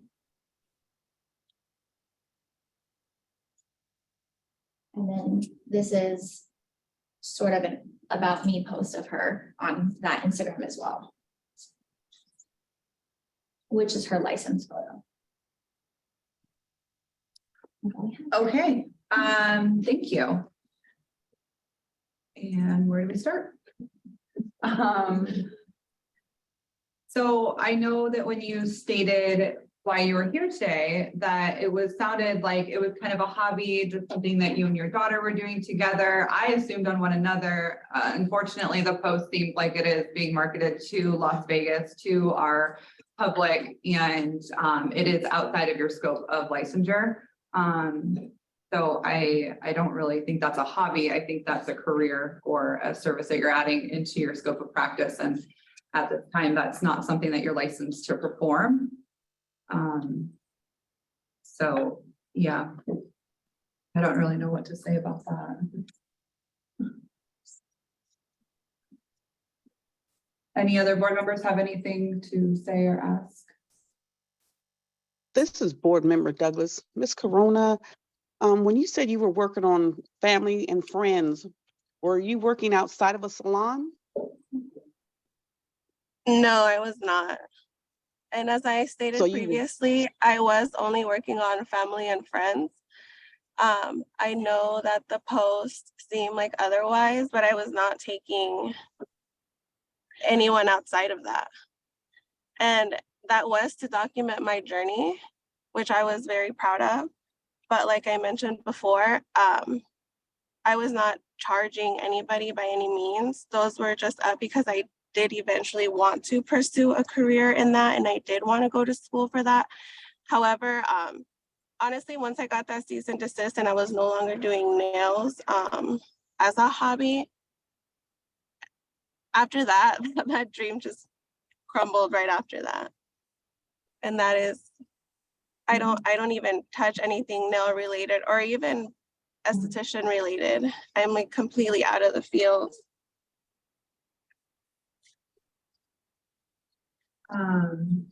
Well, I'm sorry to hear that you're out of the SB field because that is what your licensure is for. As far as the nails go, you know, posting the price list, the post that we saw, it kind of does assume that that is what you are pursuing, especially with the, you know, the dream post and supporting a small business and then showing the nails. It's not even related to like what you are licensed for. I just don't, I think it's hard to kind of go with what you're saying.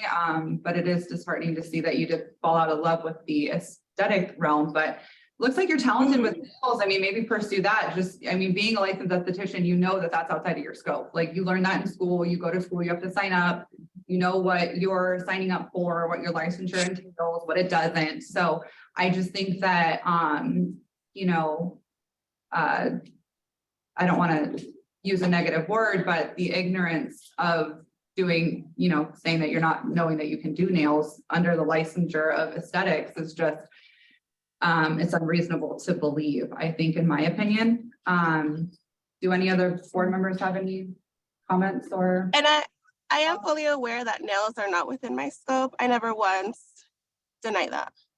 Like I said, it was something that I did for fun. I have a huge family out here in Vegas, and I have a lot of friends. This is board member Walton. Hi, Cecily.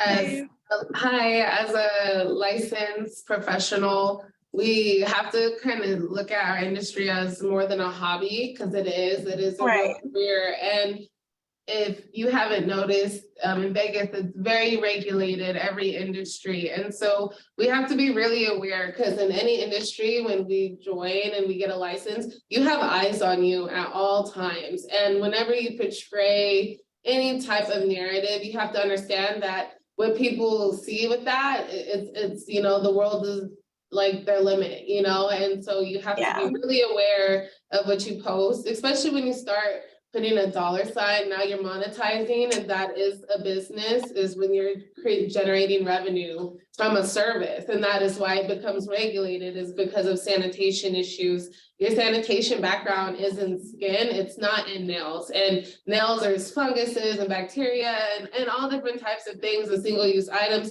are completely different from aesthetics. I'm an esthetician myself, so I totally get it. But, you know, take up a nail course, sign up to do nails, or, you know, there's other industries, but it's just really important that, you know, we respect everybody's individual niche and career field, just as, you know, you would want to be respected as an esthetician. You wouldn't want, you know, nail techs advertising that now they do facials. It's like, well, you do nails, you don't do facials, you know, and at the end of the day, we just have to protect the customers and also the integrity of our profession. Right, and I understand it was a hobby. I did it for maybe, I don't even know, like 3 months or so, and because it was a hobby, and I mean, I received the email way before I even stopped. So I mean, I do apologize. I'm sorry, after I had already stopped. But I do apologize for that. Like I said, it was really something that was on my mind to pursue, but ultimately it just wasn't for me. And that's why I never pursued it as a career. Okay, thank you. If no other board members have any comments or questions, can I call for a motion, please? This is Board Member Douglas. I would like to uphold the citation and fines for license number A-105139. Can I get a second? I second that motion, and Sierra won't second that motion. All in favor? Aye. Aye. Aye. Any opposed? Motion carries. Okay, all right, Ms. Corona, thank you today. Thank you. All right, let's move on to petition number 14, Jada Love, ST-101015977 for discussion and possible action. Ms. Love, are you present? Yes, I'm present. Hi, Ms. Love, you are disputing Hi. petition B314329. I'm sorry, let me start over. B314329, citation B314327, as well as citations B314400 and B314401. Can we Yes. have you raise your right hand to be sworn in? Morning, Jada. Good morning. You do solemnly affirm that the evidence that you shall give in this matter and before the board shall be the truth, the whole truth, and nothing but the truth by saying I do? I do. Okay, thank you. Ms. Love, can you tell us a little bit about why you're here today? Yes, I'm here today because I'm currently an aesthetic student and I was getting fined for having a salon inside my house, which I don't have a salon inside my house. Okay, thank you. Can we hear from board staff? Yes, this is Lauren Gossage, Regulatory Compliance Specialist. So these slides are for Jada Love, who is currently a student. She is enrolled in school as an esthetician as of January 13th, 2023. She received a first and a second offense for operating a salon without a license and practicing without a license. The first offense was issued on January 3rd of 2023, and the second offense was issued on April 5th of 2023. This is the original Instagram that we found during our initial investigation. So this Instagram is stating that she is a Las Vegas lash tech, and that there are lash sets available and a deposit is required. So this is a post that was found on December 19th of 2022, prior to her enrolling in school. So she is tagging herself as a Vegas lash artist, a lash tech, happy and satisfied clients only. This is another post that was found on December 19th of 2022. She was enrolled on January 13th of 2023, again, tagging Las Vegas Lash Tech that she's a lash artist. Las Vegas Lashes, Las Vegas Lash Tech, direct message to book. That was found on December 19th, 2022. Another post that was found on December 19th, 2022. And then these are a cluster of photos that were pulled from the Instagram. This is the link to the previous Instagram pages that you just saw. This is her personal profile. So it's just tagging her to the account that this is her account. It's not someone else's account. These were found on the story highlights on December 19th in 2022. And again, she enrolled in school in 2023. This post was found on, so January 3rd, this is when she received her second citation for operating a salon without a license. I'm sorry, this is for the first one.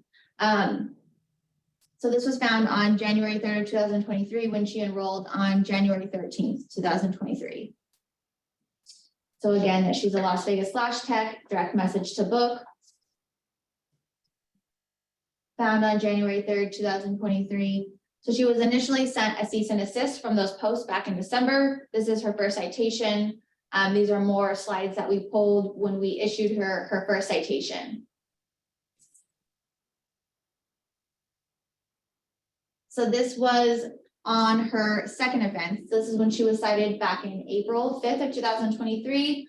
This was posted on April 2nd of 2023, and she was enrolled in school at that time.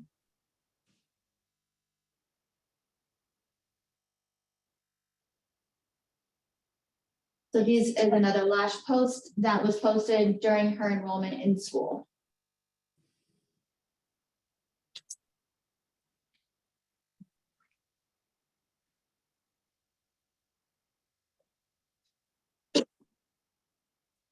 And this is the last slide that we have. Okay.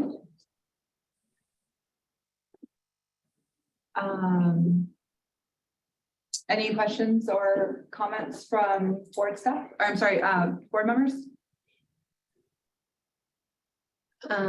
This is board member Holmes. Hi, Jada. Are you familiar with the laws as a student in cosmetology or in beauty school? Are you familiar with what you can and cannot do? Yes, I got familiar with them once I started going to school after the first citation I had got. And I was only able to enroll into school right after that because I was already in the process of getting into school before I had got that citation. And that's when I learned about the laws. And the citations that I got while I was in school, I was told by my teachers that I could still practice it. I just can't be charging anyone to practice. So where was that picture taken? The second picture, would you take it at your house? Any pictures that doesn't have the green background on it were taken by clients and sent to me. They were taken by the client and then you posted it? Yes. Okay. So, you know, if you got familiar with the law, then were you familiar that you're not allowed to practice outside of school?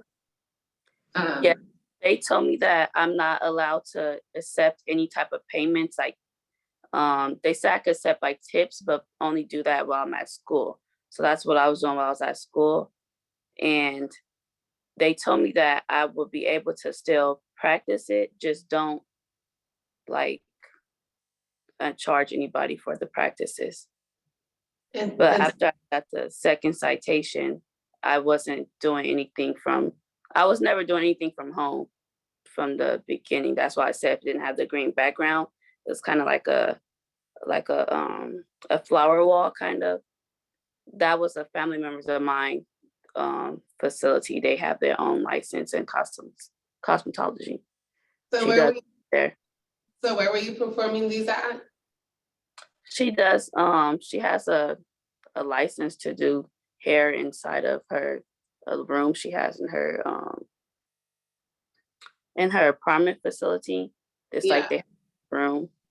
So like, that's also breaking the law because you're not licensed. So any type of work you do outside of school is against the law, okay? So I would just be really safe and just only do work at school until you do get your license, because you don't want to jeopardize anybody else's license practicing there because they're not a licensed instructor. So while you're in school, you shouldn't be practicing anywhere else but school, okay? Because you've got also it's best to err on the side of caution moving forward. Otherwise you'll continue to get these fines. Okay. Yeah, that's why I didn't after I kept receiving them, I didn't really understand, because after I was told that the first time, I did stop doing it anywhere outside of school. Yeah. Okay, I just wanted clarification when you were doing it and just make sure that you were aware that you should not be practicing outside of school until you're licensed. Yes, I am aware of that now, but I just, because I was getting citations saying that I had a salon inside my home, but I have never done lashes inside my home like the ones that are posted.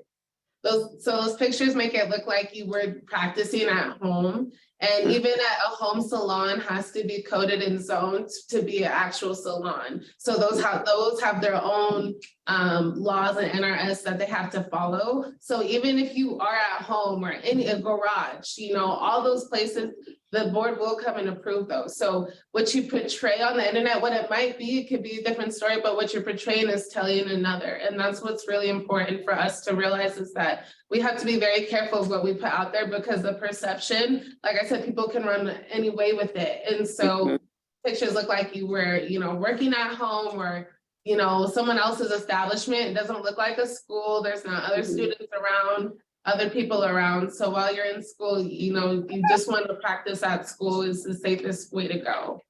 Yes, I get that too. And my first mod teacher told me that as well, after I told her about my citations. But she looked on my Instagram herself and she told me that I should be okay because of the background wasn't, the only backgrounds that looked like were at home were the ones they were sending to me.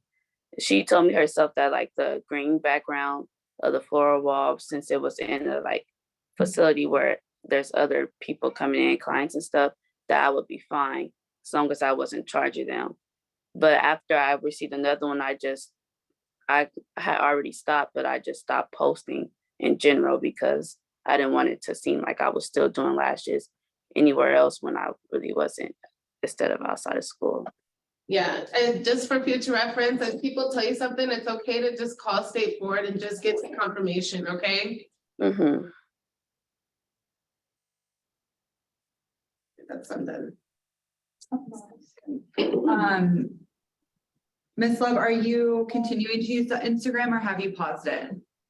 No, I haven't used the Instagram. Okay.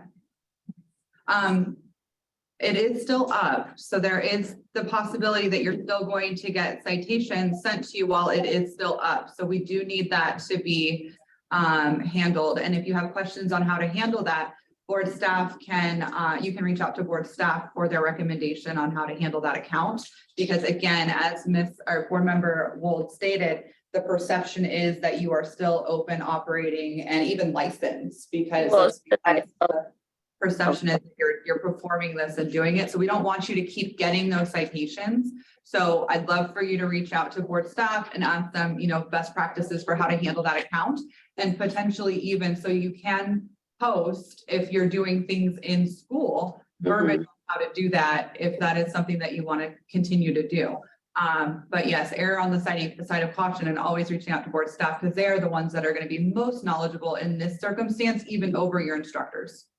Okay. And I did reach out to someone. I called someone on the board, and they told me that since I changed it to, I added that I'm an aesthetic student and I could add like the school I go to, then that should be fine. And as long as I'm not posting anything that looks outside of school, then that should be fine as well. But I haven't been using the Instagram. Can we have a recommendation from board staff at this time? She should remove, this is Janie Huggins, Chief Compliance Officer. You should remove any posts that were done outside of your licensed school of cosmetology and under the supervision of the licensing instructor. If you want to continue posting advertisements on social media, it should clearly tell them how to contact you at the school that you are a student at. So we know that you are a student of X school. You can contact the school to book. It should be very clear that this photos were taken at the school and in the treatment rooms. It should be a service that is offered at your school. So if your school doesn't actually offer lashes on the clinic floor, then you shouldn't be advertising for them. It should be very clear that you are not a Vegas lash tech and that you are a Vegas aesthetic student. Does that make sense, Ms. Love, everything that Ms. Huggins said to you? Yes. Okay, cool. So we can expect that to be done rather quickly, right? Yes. Awesome.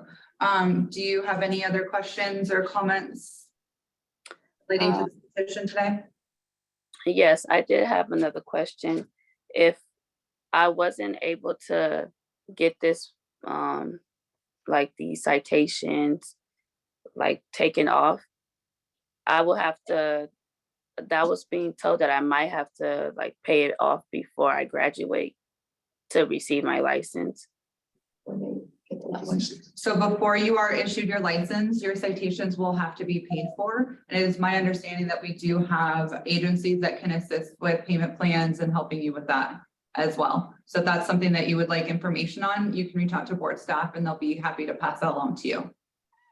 Okay, because I was just wondering, because I am in my last mod, and I just wanted to make sure I was able to get my license after I graduate. Yeah, for sure. Let's get that taken care of right away. So reach out to them, today, tomorrow, and get that information so you can start that process, okay? Okay. Okay, any other questions or comments for Ms. Love from the board? Okay, can I call for a motion? This is Board Member Douglas. I would like to uphold the citation and fines for ST-10101597. Board Member Harris, I second that motion. All in favor? Aye. Aye. Any opposed? Motion carried.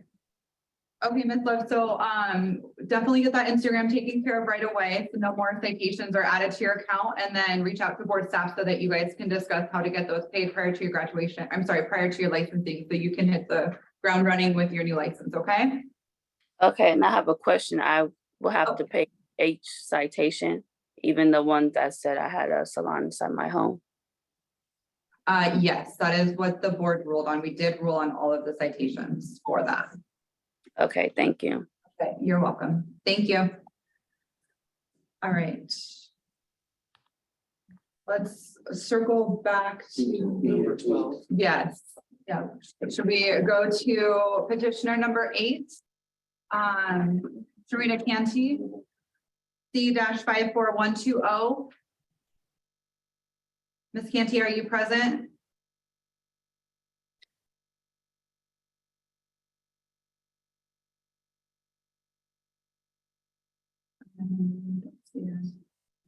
Well, want to go to staff?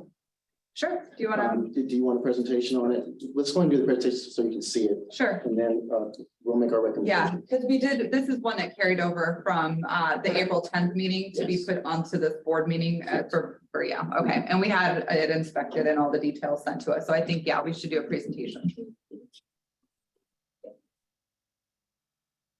Okay. This is Lauren Gossage, Regulatory Compliance Specialist. For Sarita Canty, she is requesting 2 variances. One is going to be for the interior of the establishment. Must be 7 to 8 feet wide, inclusive, have ceiling height of at least 6 feet, and be at least 24 feet long as measured from front interior wall to the back of the establishment. That's the first variance that she's requesting. The second variance is her supply of water. NAC 644A.570, each mobile cosmetology establishment must have a holding tank that holds at least 100 gallons of self-contained fresh water, which is permanently and distinctly labeled for such use. B, a holding tank which holds at least 100 gallons of self-contained gray water and is permanently and distinctly labeled for such use. And C, holding tanks which provide hot water continually on demand with a combined capacity of at least 6 gallons.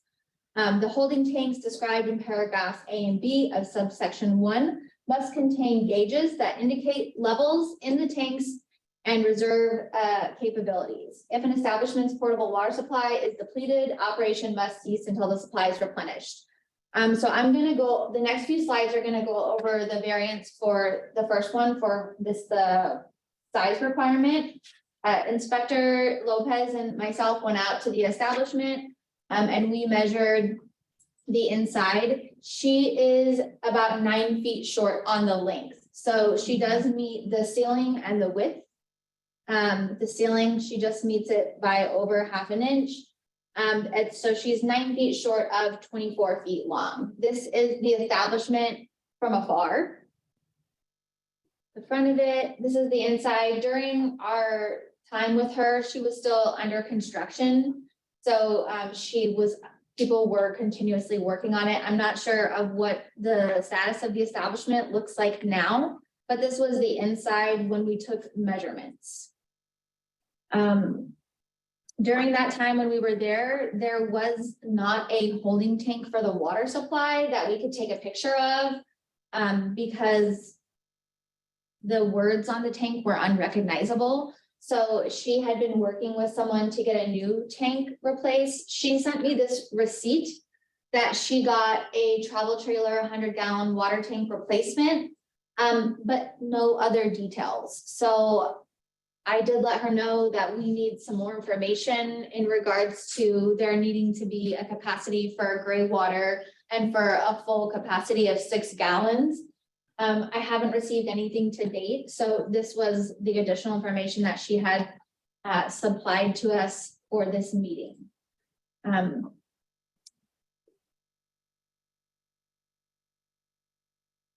So as of right now, our recommendation would be to deny her petition.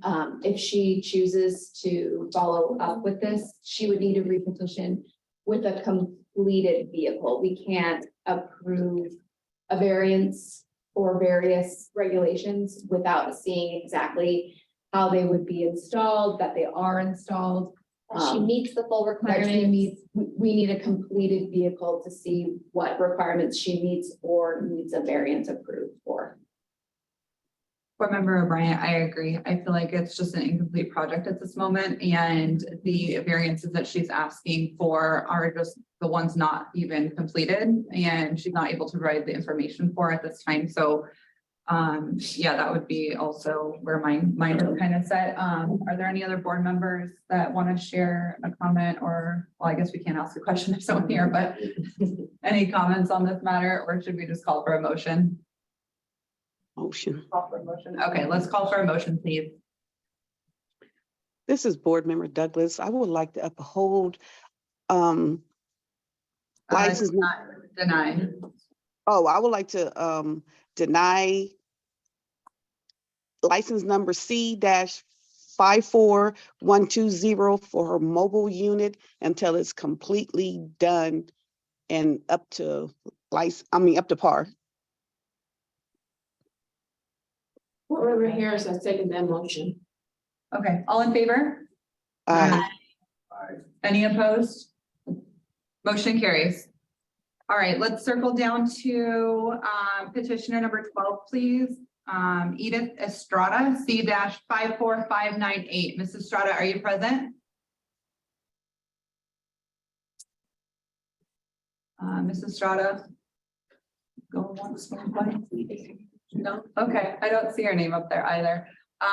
Do we want to go forward with it? Yes, okay, can we hear from board staff on this petition, please? Yes.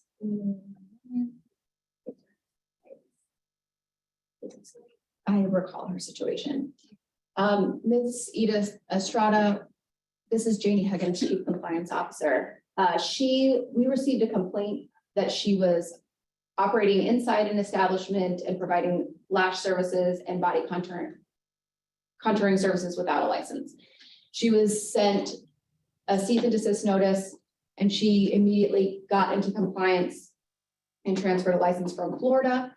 On our follow-up, when we found that she was licensed, we just saw that she was under licensed. She was still offering training for body sculpting, and she is not an advanced esthetician. So she was cited for offering courses for services that she wasn't allowed to. Correct. For false and deceptive advertising statements for the lash courses, and she is not licensed to teach those. So she is disputing this violation. It's $100. This is her booking website, showing body sculpting, the treatments, and then this is treatment of her doing the body sculpting, but this is a body sculpting class that she was also advertising for. So she was cited for advertising that she can teach the classes.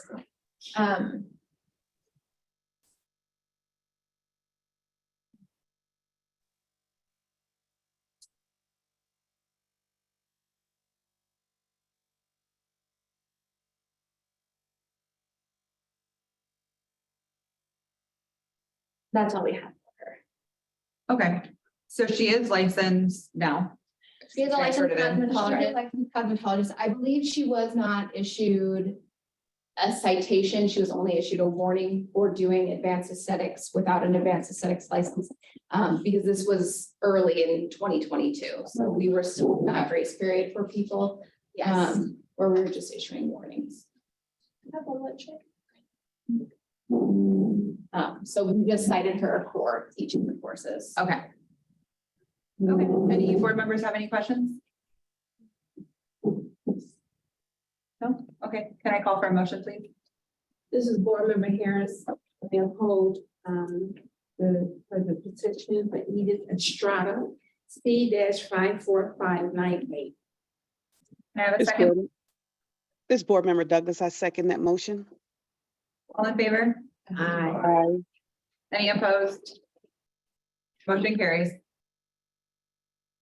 All right, we have completed all the petitions for today. Oh, I'm sorry. My name's Destiny Wiggins, but I came in late. And I didn't get an email or anything. I just happened to go online and it showed that I was supposed to be up for my petition or to revise my petition. We don't have you on. Okay. Do you want to reach out? Yeah, I had just looked at the agenda today and saw my name on there, so I was probably just a little confused. Nope, not for today. Okay, well, thank you. Yeah, thank you. I have that weird echo. That was wild. I hate your remote. Yeah. Would it be okay if we took a lunch break now? Okay. Yeah, so I'm gonna just touch base with this. Okay. Cool. All right, so the time right now is 11:16. What time should we come back from lunch? Are you having? Oh, okay. Can we come back at 12? Okay. Want to do 12? Is that okay? Okay. It's the pleasure of the board. Yeah. President. You can never keep. Okay. Please. I'm sorry. All right, thank you. I'm sorry, I had a question. Oh, yep. I'm sorry. This is Destiny Wiggins again. So I'm sorry. I'm just looking at the agenda and it says roll call. The meeting was called in order at 9 a.m. And then my name is right here. It says Destiny Wiggins, committed to communication between the board and school regulations. So, I think you're in the wrong meeting. oh, is there another meeting today that I'm supposed to be? Yes, you were in the last.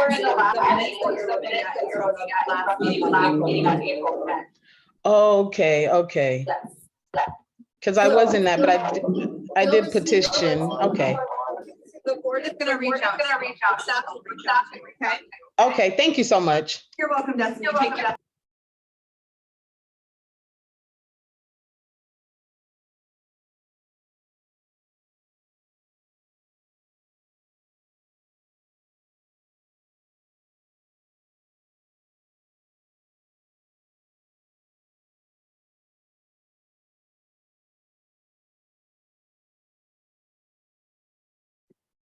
All right, welcome back to the Nevada State Board of Cosmetology's board meeting. The time is 11:59. And we are going to continue with agenda number or letter F. Number 1, Deputy Attorney General Christy Harris is going to do a presentation for us for discussion only. Awesome. Let's do open meeting.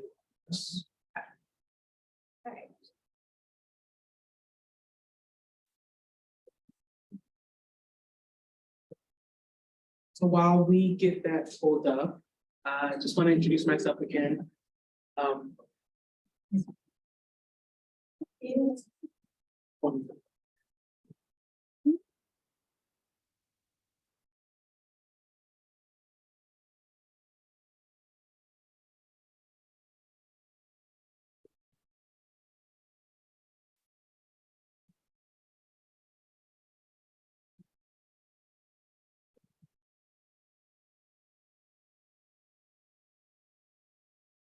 Okay. All right. So hello everyone again, Deputy Attorney General Christy Harris, for the record, first going through, there'll be two presentations today. So the first governs the open meeting law, codified in NRS 241, and the second will be public records. So go on to the next slide. Okay. Yeah, I'm just gonna, just the arrow. Oh, perfect. Oh, okay. Okay. That's great. So applicability of the open meeting law. Now, this both presentations with slight modifications to the ones presented are already part of your board pack. But what I did want to do is go through the main highlights of each topic. And as always, I have no problem being contacted, especially with Cosmo Board, because a little more high maintenance boards. So I make my time available for mainly board members. I'm not gonna say it out in public, but you will have my contact, my text, cell phone in order to reach me directly if you have any questions with these topics, upcoming board meetings, and anything. I'm one of those types of attorneys where I like to know about your concerns, know about any issues as soon as I can in order to reach some type of resolution ASAP. So let's first start off with the applicability of the open meeting.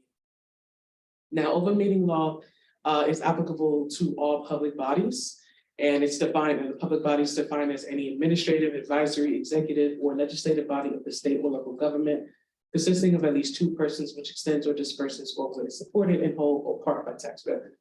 Meaning, if you are part of government, namely our executive branch, and you are a board or a commission, 10 times out of 10, open meeting law applies to you.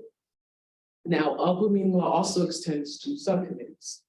And by subcommittees, we mean members of a board who, let's say we're a 7-person board, we create a subcommittee to handle a particular topic of no more than 3. Those particular 3 members have the authority to enter into action as if they have the authority of the entire board in doing so. And so because the subcommittee is vested with board authority to enter into action for any motions, you also are subjected to open meeting law when the subcommittee meets. Yeah. Arrow's going back. Next.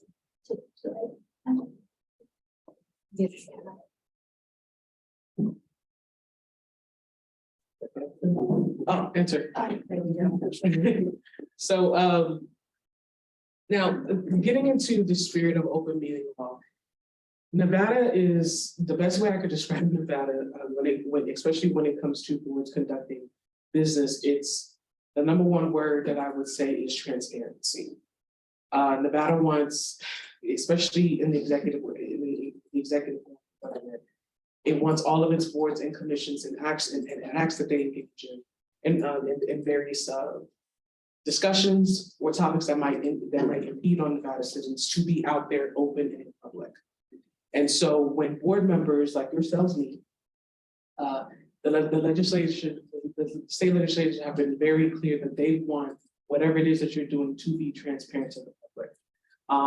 As you can see, we have a very, very active, in particular to this board, licensee base. The board here, those licensees want to know exactly what's going on. We've even had past town halls where we've always been talked about, like they want a lot more transparency and everything. So the aspect of keeping governmental business open, open meeting law is very adamant about that. And the other part too, and we've also had guidance on the Supreme Court, is to make as much effort as possible to not try to circumvent in board action outside of having open. So open meeting law general requirements. Now the beauty about this is the executive team is very, very great with ensuring that every agenda meets and comports with OML requirements. And that's always good. We still have a process where they'll generally create a proposed agenda. I might have a chance to look at it and just approve as to form and content. But for the most part, your executive team does an exceptional job of making sure to comport with the agenda requirements. They must provide full notice and disclosure of discussion of topics and any possible action. Decisions, deliberate and actions must be taken and properly noticed and open to the public. So if you're going to take an act and you anticipate wanting to have some board action on the record, if an item is only listed for discussion only and not possible action, you cannot take action.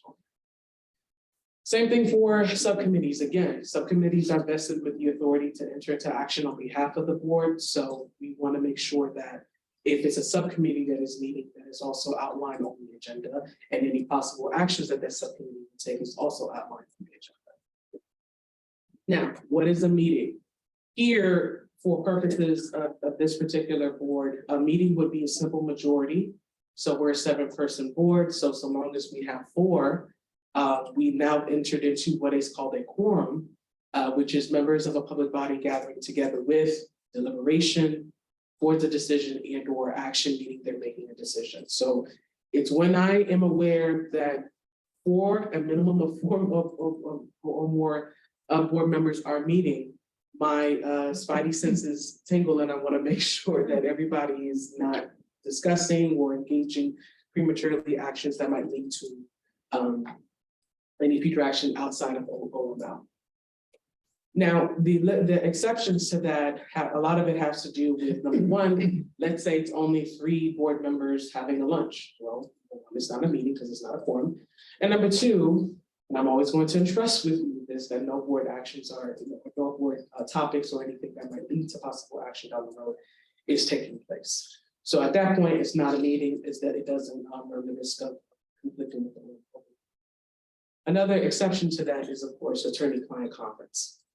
Now, the main exception to that is if we're dealing with a circumstance where there might be possible litigation, whether somebody has threatened to submit, a demand letter, we've received a demand letter, we've received any type of form of a complaint where litigation is pretty much on our heels. If I decide to meet with anyone, number of 4 or quorum, the entire board, or even a couple, all of that is protected under the attorney-client privilege, and therefore that is an exception to the open meeting law requirement. Serial communications, and these are the things that I like for all of us to be careful with. The main takeaway that I want to have is it's expected that, or it's not shocking that board members have conversations, especially with some of the board members that are in the same field. So we gave an example of what can be construed as a constructive quorum. So in this case, I'll flip it to if it were this board, 7-person board, 4 makes a quorum. Let's say we have 2 board members talking and they see the agenda is posted and like, I'm thinking I might vote this way. I'm thinking I might vote that way too. And then one board member calls another and says, I met with board member X and we both agreed that we would kind of go this way. And then that board member Y says, yeah, I think I'll go that way too. And the other board member calls another board member and says, yeah, I think I like that idea of what board member X and Y talked about. Now, all 4 board members were not on the same mode of communication, but everybody knows with at least, when you take it from the perspective of one particular board member, you at least know what other 3 board members are willing to do. So we view that arguably as a constructive quorum, which is arguably, if there's, of course, communications prove it, that's a circumvention of the OML.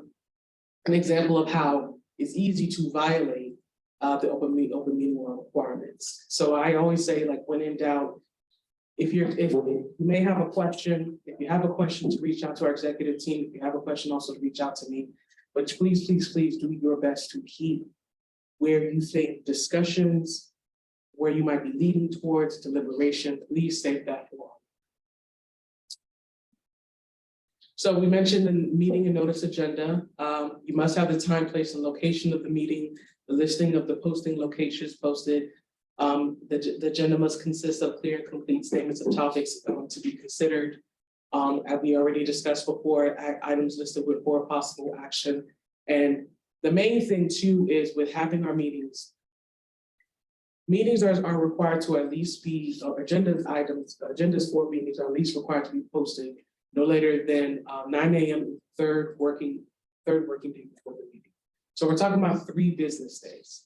And so the idea that the state legislators have is there's no need to talk, there's no need to circumvent the old bill. You guys can wait 3 business days in order to have that. The other thing is, and we'll get to it later, but it also comes for matters of emergency. Again, can you wait 3 business days before taking on action that is not referenced in the meeting?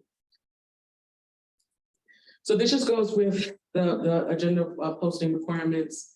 And the main thing is we want to make sure that anytime you're looking at the member of the public looks at the agenda, it is clear and complete, and it gives a high degree of specificity the topics that might be of substantial public interest. And the idea is to make sure that it's very clear and that you're not being vague on the agenda as to what you're going to talk about. There might be some controversial topics that might, let's say, for all of the advanced aesthetic aspects. You know, if the board went through a lot of scrutiny with that, but at the same notion, the board did a great job of making sure to properly label out the topics of what's to be discussed. And that also gives an opportunity for members of the public, especially our licensees, to be able to come and get and voice their concerns so we can get the best out of that. So this is the portion where the main takeaway from this one comes from if we're having a possible meeting, you might be discussing character or alleged misconduct or professional competence of a person. Usually that person is required ample influence. And now it's one thing that the decision kind of goes into if it's ultimately leading towards possible action against that person. You must give ample notice before discussing their qualifications, because the idea could be that it might be a possible violation if you went on that and he or she wasn't properly noticed in order to defend him or herself. So we know that with public meetings, boards are expected, as similar to this one, to make reasonable efforts to ensure that members with physical disabilities can attend. Again, required notice. And the notice requirements following the recent legislative changes have changed. So back then, it used to be 5 days personal service, now it's 7. And it used to be 21 days certified mail, and now it's 14 days. And what does that mean? For example, if this board is going to take disciplinary action against someone's license, we have to ensure that they at least had 14 days personal service, 14 days service via certified mail. But now we only have to do, or at least allotted 2 more days of personal service to serve them. Again, the idea is to give them ample time in order to give proper defense, that when we get proper disciplinary hearing. And it's calendar days.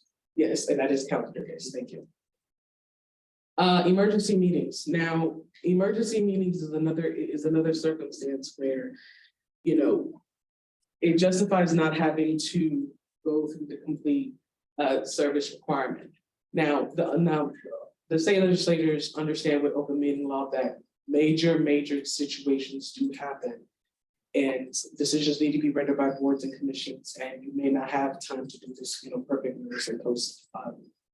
May not have enough time to effectuate proper notice, but it is with the most extreme, and I do mean extreme circumstances. So COVID was a classic example of that. We're talking about flood, earthquakes, other natural causes. Again, very serious circumstances that would justify circumventing the notice requirement for posting that meeting. Now, I've had some board members, and it's not just with this board, but any other boards that say, can we have this emergency meeting? And they give me the circumstances. They're like, their business might stay open a day and they might violate and they might do this. That's not an emergency. You can wait 3 business days to have the meeting at the. So the other thing too was when holding a meeting, especially towards the public, you're supposed to at least have enough copies in order for members who show up, members of the public who are interested in order to show up. Supporting materials. Now that's an important aspect too. So supporting materials for the boards. At the same time that you as a board member receive the supporting material, it is supposed to be accessible to the public. Now, there might be circumstances that say if we're dealing with a citation or disciplinary hearing for one person who's being held and he or she just brought this new information, that supporting material should at least be accessible after the meeting, because it will be difficult. But the idea is if a member of the public is here, he or she should be able to see the same supporting materials that everyone is able to see. Again, it's just reiterating the aspect of transparency. Also, meetings are required to be recorded or transcribed. So some boards have a court reporter who would transcribe every single meeting, and then others, like with our particular board, we record them. And the reason being is in any event there's any dispute or any issue as to what take place, having the recording is a great reference. We're also required to take meetings, but in the event it happens to get to litigation side of it and it's for court, generally those matters are supposed to be transcribed. So that's where we provide the record and give that to a certified court reporter to transcribe. Closed sessions. That's another fun topic that folks like to ask, do we really need to have a meeting? I don't want to hear.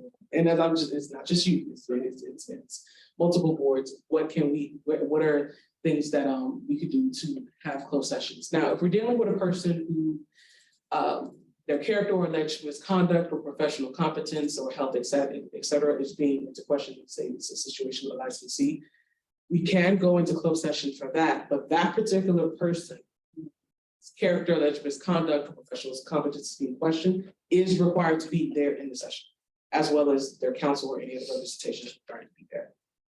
That was the main takeaway we have with that. Also, with closed sessions, and this is important where it cannot be held, is to discuss the appointment of any personal or public office or member of a public body, and mainly any major officer for this board. So if it comes to a circumstance where you want to have a discussion and it can reference, if it's referencing, for example, Director McDonald, that needs to be open. And more than likely his notice requirements, the notice requirements will need to be there as well. He's considered in the executive role as arguably head of agency.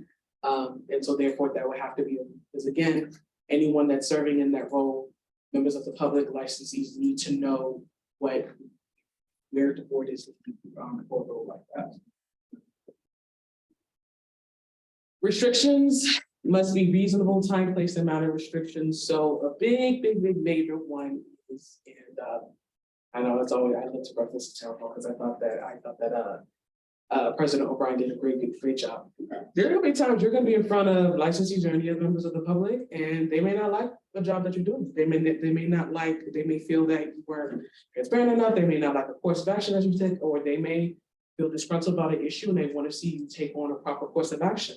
They make a statement that is not nice, that might be spicy. No member of the public, they do public comment, has a right to disrupt the meeting. They can't go tearing up everything and jumping up in your face and all of that.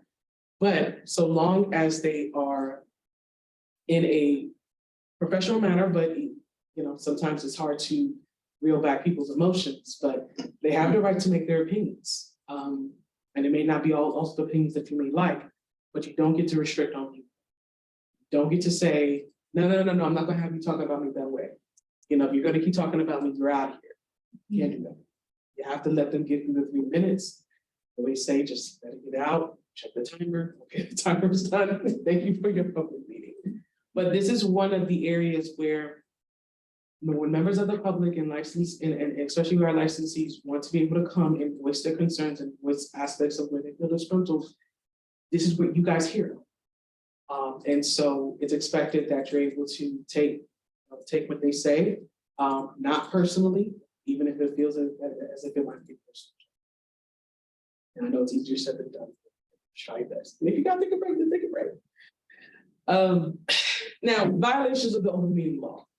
Now, part of I would say 65% of the reason why I'm here, I enjoy being in this meeting, but I try my best to be preventative. And a lot of DAGs assigned to boards try their best to be preventative to stop, or in the case at least say, hey, this might be an open meeting violation. And our goal is to try to stop that from happening. And that could be from anything happening for public comment on a topic. So the main thing is to take away, let's say a violation of the open meeting law does occur. Well, by its nature of being a violation, it's not valid action. So in itself, it cancels that way out. It cancels itself out in a sense. Now, when an open meeting law violation has taken place, the other thing that mainly my office, the Office of the Attorney General, if I'm sitting here at the board meeting, somebody else within our boards and open government division will actually do the investigation. I can't do the investigation. So there's a high, so more than likely when an open meeting law violation is alleged, a separate DAG is assigned, he or she will talk to me and say, well, Chrissy, what happened in the meeting? And I'll explain what happened. And I do explain what happened in the meeting, especially if my advice is disregarded. Because I render advice every single day, take it, leave it, but how I move is there will not be a dispute that received it. Everybody has their choice. But if an open meeting law violation occurred and it's been more than 120 days, and that's what we gotta read that collective sigh of relief because it's expired, and the Office of the Attorney General will not investigate it if it's past the 120-day mark. I've had instances where they say there was a coverage situation or somebody advised or a board confirmed to me that they did not need that coverage because they may have already obtained outside counsel. And they're like, Chrissy, we made this mistake. I'm like, well, we got to run the clock, and I'll put a timer or I'll track when that violation took place. And once it's done, once 120 days is passed. Now, using technology for meeting. So again, a lot of it, we already reiterated using serial communications, how you can talk to multiple board members. The same thing goes with text messages and all that, just to make sure that your serial communications as a whole is not violating open meeting law. When I send an email to board members, when I send it to myself and I blind copy all of it. That way you can't forward and have those conversations with yourself. Not to say that I think you would do it, but mainly because I want to make sure that there can't be an allegation that you've done it when it's physically impossible to do. And I do the same as well. I send it to myself, as you see, blind copy everyone. So that way you don't see the comments that are coming from an individual board member. Now, additional points, if we're having a meeting to recognize certain folks their positive achievements, again, that's not relative to any action. It's, that's appropriate. It's not necessarily an open meeting. We already mentioned the 120-day requirement. And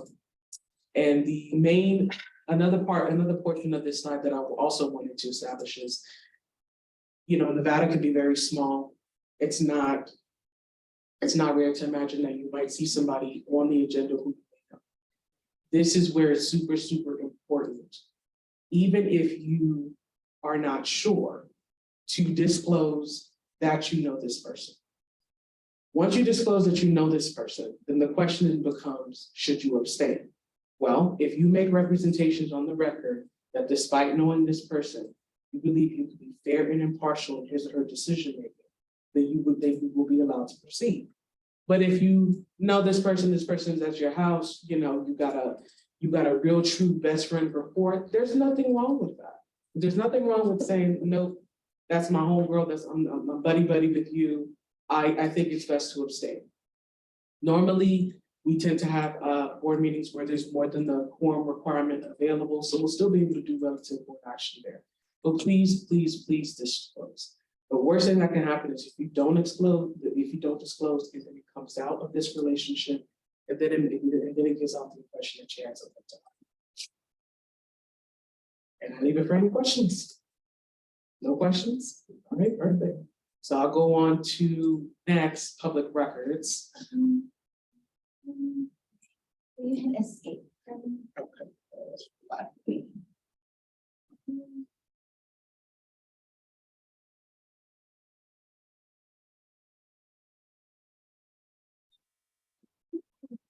Oh, take it away. Thank you. All right, so Nevada Public Records Act, codified here in NRS 239, also the relative regulations and NAC 239. Now, the overview that we'll go through is what is a public record, dive a little bit into the spirit of what the Public Records Act is, our response requirements, costs and fees, judicial review, and allow for any question and answer. Now, the beauty about it is I've spoken with ad nauseum, and Director McDonald also has prior experience dealing with this, so we have a system in place. But it is important for you as the board members to know what this process is, what it entails, and why, if I say I need your text messages, why I'm entitled to your text messages. So the first is, what is a public record? And all state agency records are public unless declared confidential by law. Now, the unless declared confidential by law is super important, because what does that mean? There is a running presumption that anything involving board business is a public record. That if a member of the public, member of the press wants to get it, that there is a running presumption that they are entitled to that. And the question then becomes, if we're in possession of it, what is stopping them what is stopping us from producing that request, or at least at the maybe applying redactions if there is some confidentiality issues. Generally, when we receive a public records request, and for the most part, when we receive public records requests, they are in writing. They could be verbal, but for extraordinary requests, they almost all be in writing. Now, sources of authority, I do recommend, aside from the open meeting law, sources of authority that's in the PowerPoint, taking whatever leisure time that you can, and we're all busy, to review NPRA, and if you have any questions, let me know. So the statutes are codified in NRS Chapter 239. The regulations are in NAC Chapter 239.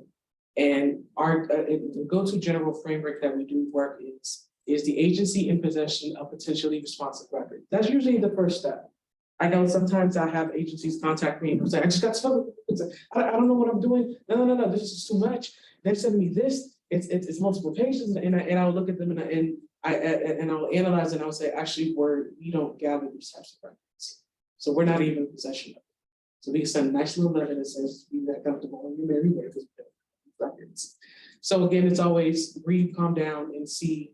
Number one, are we in possession of the records? Number two, if we are in possession of the records, is there any confidentiality requirements for a statute that prevent disclosure? So it's not uncommon, let's say here, to receive records requests that may ask for, let's say, licensee applications. Well, no, we're not producing that. Those are confidential by statute. If there are no confidentiality requirements present for the records request, then the default again is to lean towards more disclosure. So similar to open meeting law, the Nevada Public Records Act, it favors transparency in government and general access to agency records, and a very liberal construction of statutory text. And that means when we hit on the legislative intent of the open meeting law, again, we want government open. We want to see what it is that you're doing. We want to see what it is that you're discussing about, especially if there are records to reflect that there might be some discussions or hopefully no obscurement of open meeting law, but the public has the right to know, so long as it's not impeding on the board function or any of the confidentiality concerns. But understand that we have a lot of guidance, especially with the Supreme Court on case law, that it's a liberal construction with what governmental business is. And so this kind of goes into that spirit. There's that case law there. And again, if you happen to come across case law and you want me to dive into what this means, I have no problem with doing so. But records requests still have the limitations too. So they're supposed to be identifiable and not overbroad. So very often when we receive a public records request, they may be searching information, but it's granted, while the spirit and federal tenet of it is the Freedom of Information Act. You still, as the requesting person or group, you still have to make a public records request that makes it somewhat reasonable for the agency in order to begin the search. So it first has to be identifiable, and it cannot be overbroad. meaning I want every single record of a complaint since this board has been in existence. Now, you're going to have to narrowly tailor that scope. So determining whether or not to deny or withhold records. So the question that we ask is, we receive a public records request, we are in possession of those records. So do we produce it? So the first that we're looking at is, is there a regulatory or statutory confidentiality provision? That's almost always my default to that. We're looking at any state statutes, applicable state regulations, federal regulations, and any applicable state law. It's not like I'm trying to dig or search for information to say, no, I found this we don't have to produce it, but the agency also has an interest in that whatever matter is confidential in preserving that as well. And so for anything, the Supreme Court has already recognized for this state that it's a balancing test. And so that's part of implementing that balancing test. And again, it's important to note that if none of the above applies to justify denial or withholding records, then we apply again that balancing test. So this goes into just some of the, again, the case law that goes into how we declare case law to be confidential. But the main highlight that I want to give is, if we're withholding records, the burden rests on the agency to explain why the records requested should not be furnished with specific evidence justifying the withholding of the records. Now, with the recent Supreme Court decisions relative to public records, they have been very strict, even on law enforcement agencies, as we see later, that the justification for withholding records, even if it's on an investigatory aspect of it, the Supreme Court is always going to maintain that level of construction. So it's very often so far have not been siding so much with public agencies on justifying why they did not produce the records. Again, a balancing test is the government's interest in withholding must clearly outweigh the public's interest in the right to know. So when we're examining records that we know are responsive, and the question then becomes, are there any confidentiality privileges that attach? These are some of the main privileges that we know we have rock solid case law on that will justify non-disclosure. So the first would be attorney-client privilege.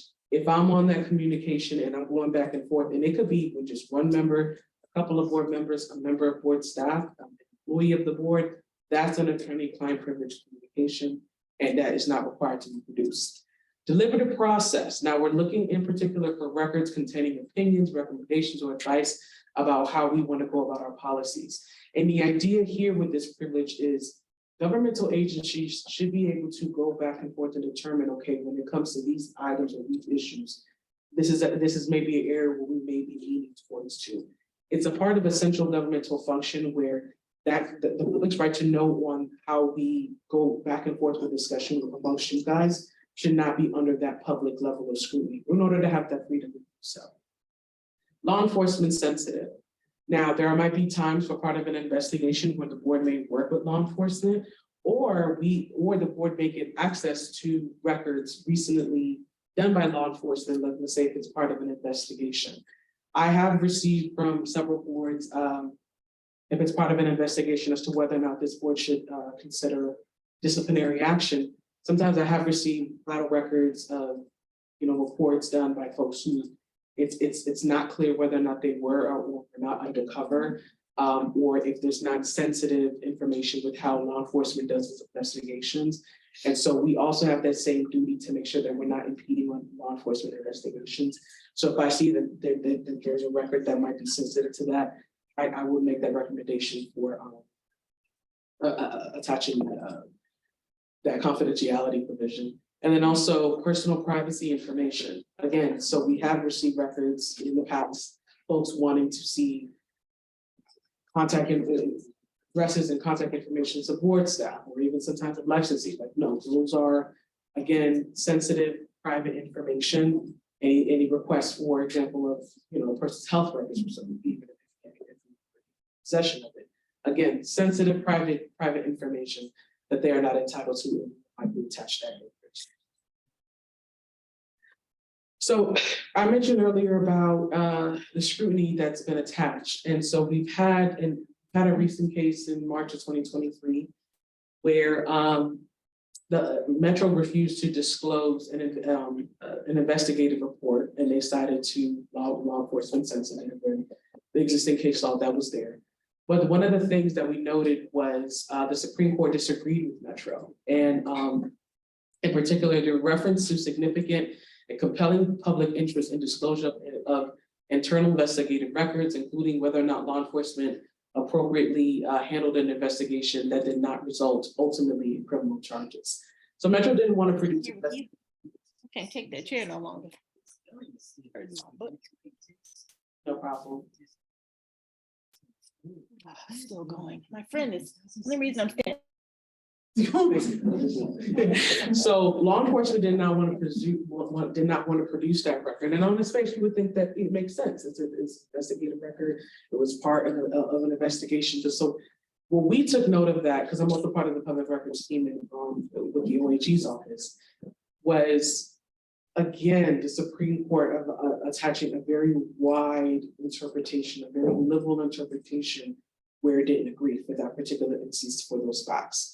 And so ultimately, we determined that it will likely result, because we're talking about law enforcement and their records, that the same principle would attach for folks not involved in law enforcement. But again, more scrutiny will be applied to agencies asserting confidentiality assertions, even those outside of law enforcement.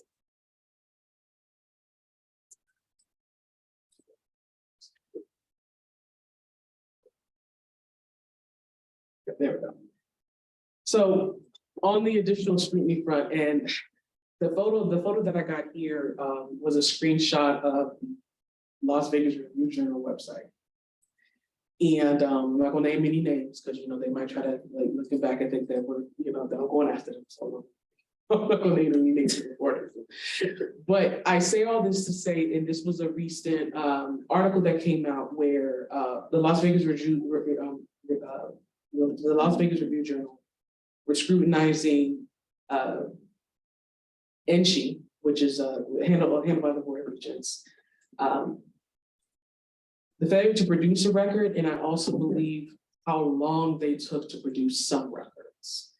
And so they had an issue with the ultimate record denial for part of their request. One member here, Brooks, is still part of that board.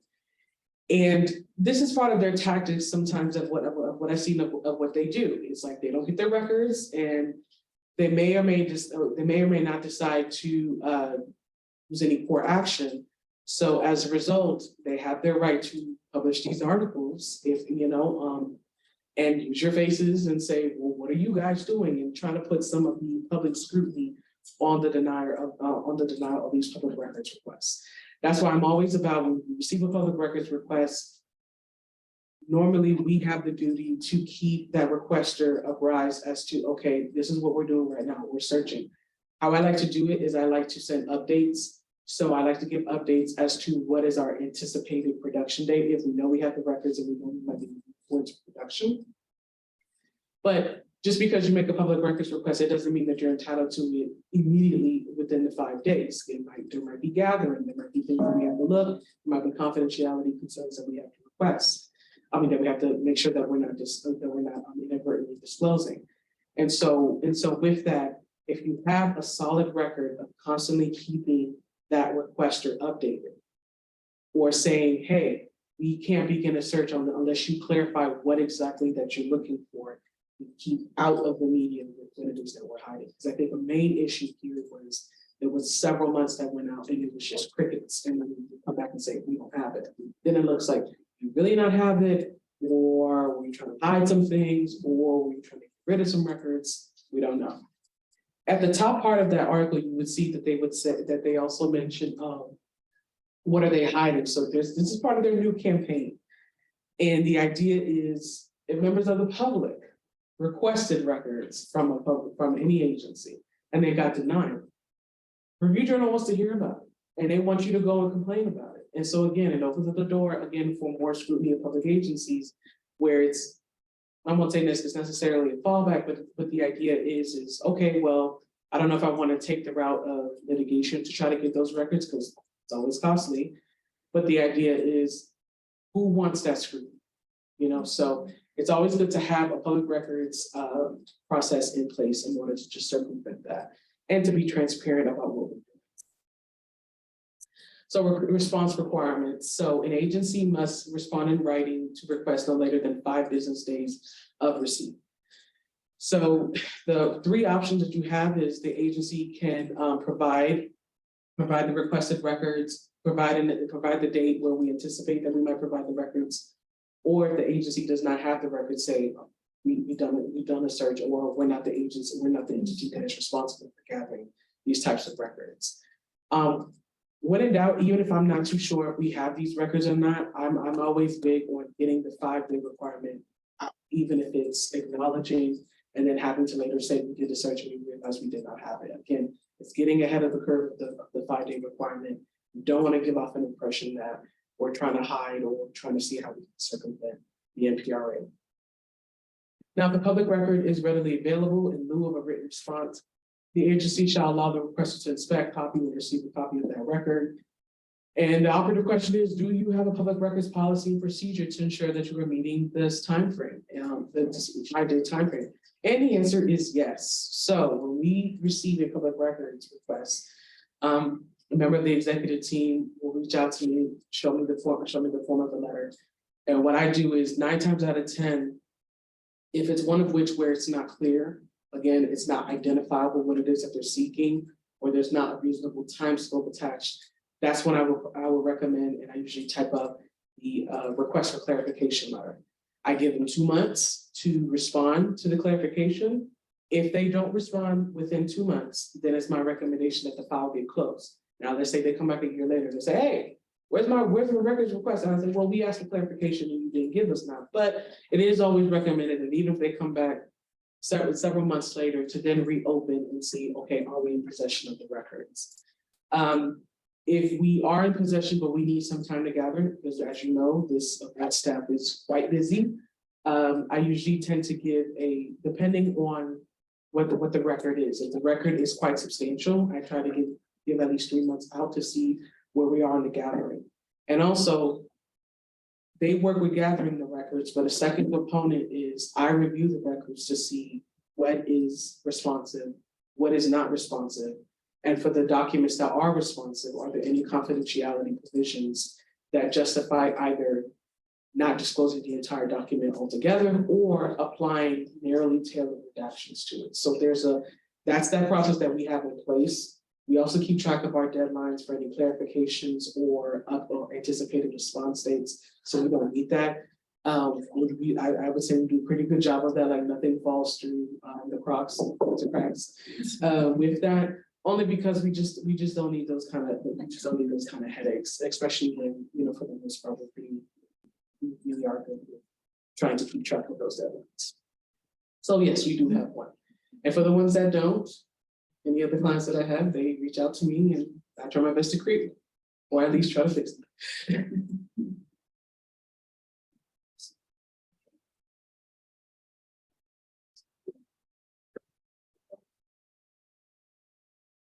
There we go. All right.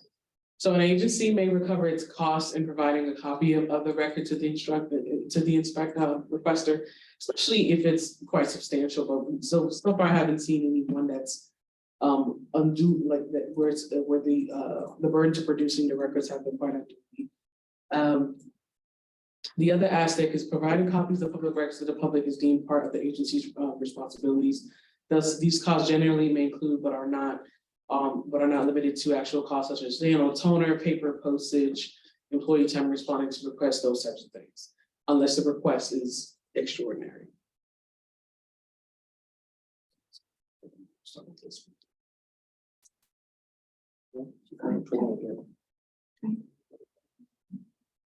Okay, so when we have our meetings, minutes of public meetings are public records. And so minutes or audio tape recordings of the meetings must be made available for inspection by the public within 30 working days after the adjournment of the meeting, or the next time that the meeting meets, or the next time that the agency meets. So that's why very often you'll see that most of the time when we have a board meeting, there's always approval of minutes. And it must be available to the public again, free of charge. Now, we do have a retention requirement. So all agencies must have 5 years worth of minutes. That's our main retention requirement. And the remainder of that may be sent to state archives. And that's the statutory authority for that. So at least 5 years for our retention requirement. And if they're asking for something outside of that scope, we usually advise them about it that is outside of our retention period. Again, this is the fees. The agency must prepare and maintain fees. And this is one that I really make the effort on side of the executive team to just keep track of with that. And previously I mentioned transcripts. So in the event we have a record, let's say of a disciplinary hearing, and it's transcribed by a court reporter, those fees related to transcription and getting a copy of that transcript, if a person wanted to use that as a possible action against the board, that request is required to pay those fees, because that money that the board gets from for the transcript, we're actually required to pay that back to the court. So district court review. So first I made a public records request, and I either got denied, or there were redactions that were attached to it, and they don't like it. Now, what they can do as one recourse is to file for district court review. So it's NRS 211.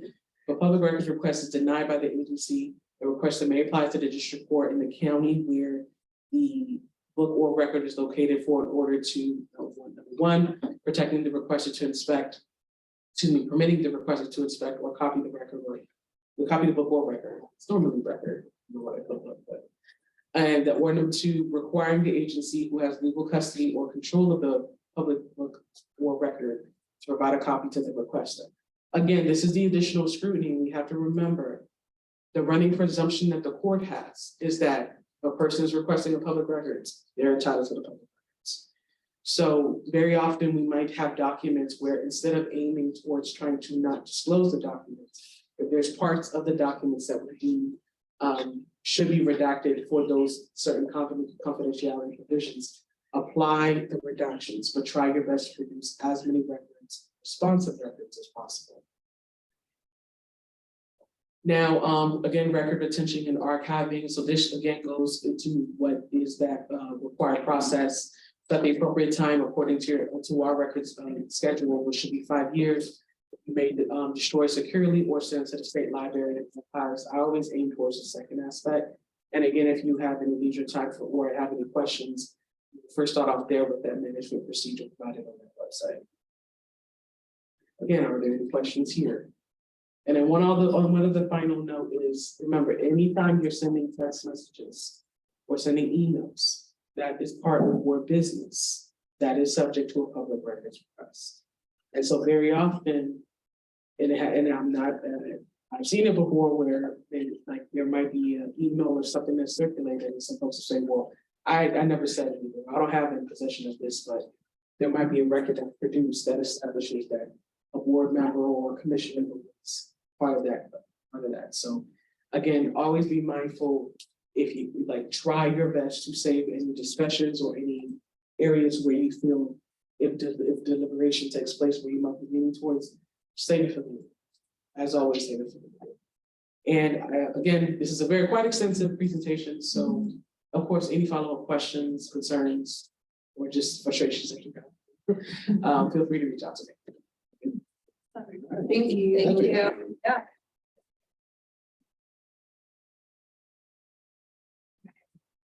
Steven, did you roll right into yours or? Sure. One of the reasons why we put this on the agenda was to, get the board on the right footing. Because everything we do is by the law. Everything we do is derived from the United States Constitution, the Nevada Constitution, and the laws derived thereof. Lawyers love doing that. So that's why we want to make sure that sometimes when things take a little longer to do, or there is a process, that's the reason why. It's because there's laws on the books that require us to do that. The reason why we regulate is because of laws on the books that require us to do it and to protect the health and safety. So I'm going to go into my section. How about you do the circles? Huh? Yeah, let's do the circles. Oh, you can. Yeah, no. I will defer to my boss over here. We're not gonna go into this right quick because I'm gonna go rather quickly through this. She's going to present Lauren's going to present the survey results that were done of me. That were, I just asked to be done back in April. So I shall be glad to do that.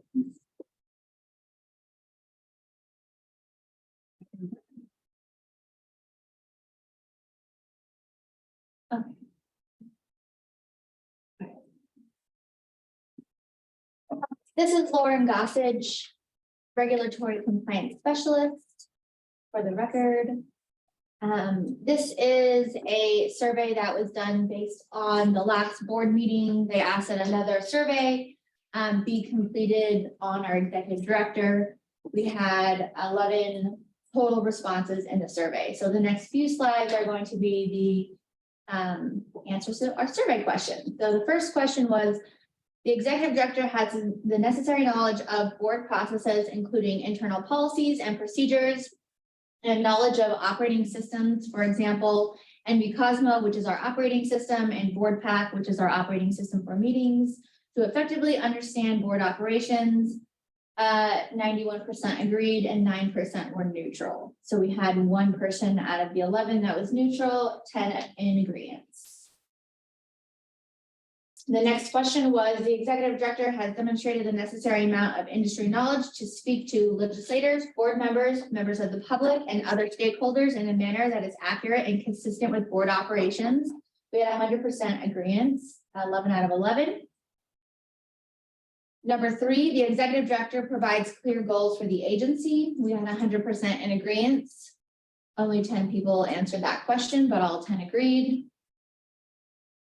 Number 4, the executive director offers useful and constructive feedback that shows a solid understanding of staff performance, skill set, and abilities. We had 2 people out of 11 that were neutral and 9 were in agreement.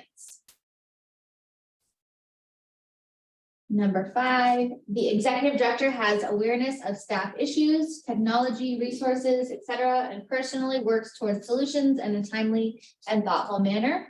100% were in agreement.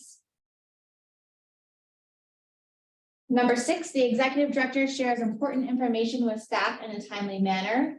We were in complete agreement with 10 people participating in that question. Number 7, the executive director stays informed of new policy changes, regulations, and laws that may affect board operations and the beauty service industry. We were 100% in agreement, 11 out of 11 responses. Number 8, the executive director knows the roles that each team member plays within the agency. We had 2 that were neutral and 9 that were in agreement, with 11 total that participated in that question. Number 9, the executive director participates in board operations and regularly assists staff to achieve board goals.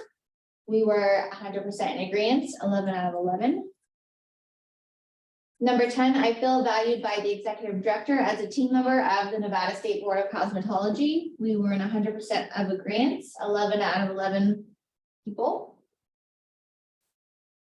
Has the executive director improved since receiving the survey results of the last survey on April 10th, 2023? We were in 100% agreement, 11 out of 11. Number 12, I feel confident in the future success of the board under the leadership of the executive director, 100% agreement, 11 out of 11. And then there were open comments to the executive director or board members. The first one is, Stephen is a wonderful addition to our team, and I am happy that Stephen is our executive director. I'm looking forward to all of the additional things we will accomplish as a team under his guidance and direction. Another comment was, Stephen has done a great job with keeping his communication open with staff. I appreciate that he acknowledges the work that staff puts into special projects and tasks.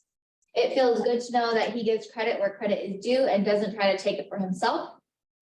The last response being, our director is doing a great job. I feel the unity he brings to our agency. He includes us in very informational. He has brought positive change to our agency. Thank you. And that's it. Good job.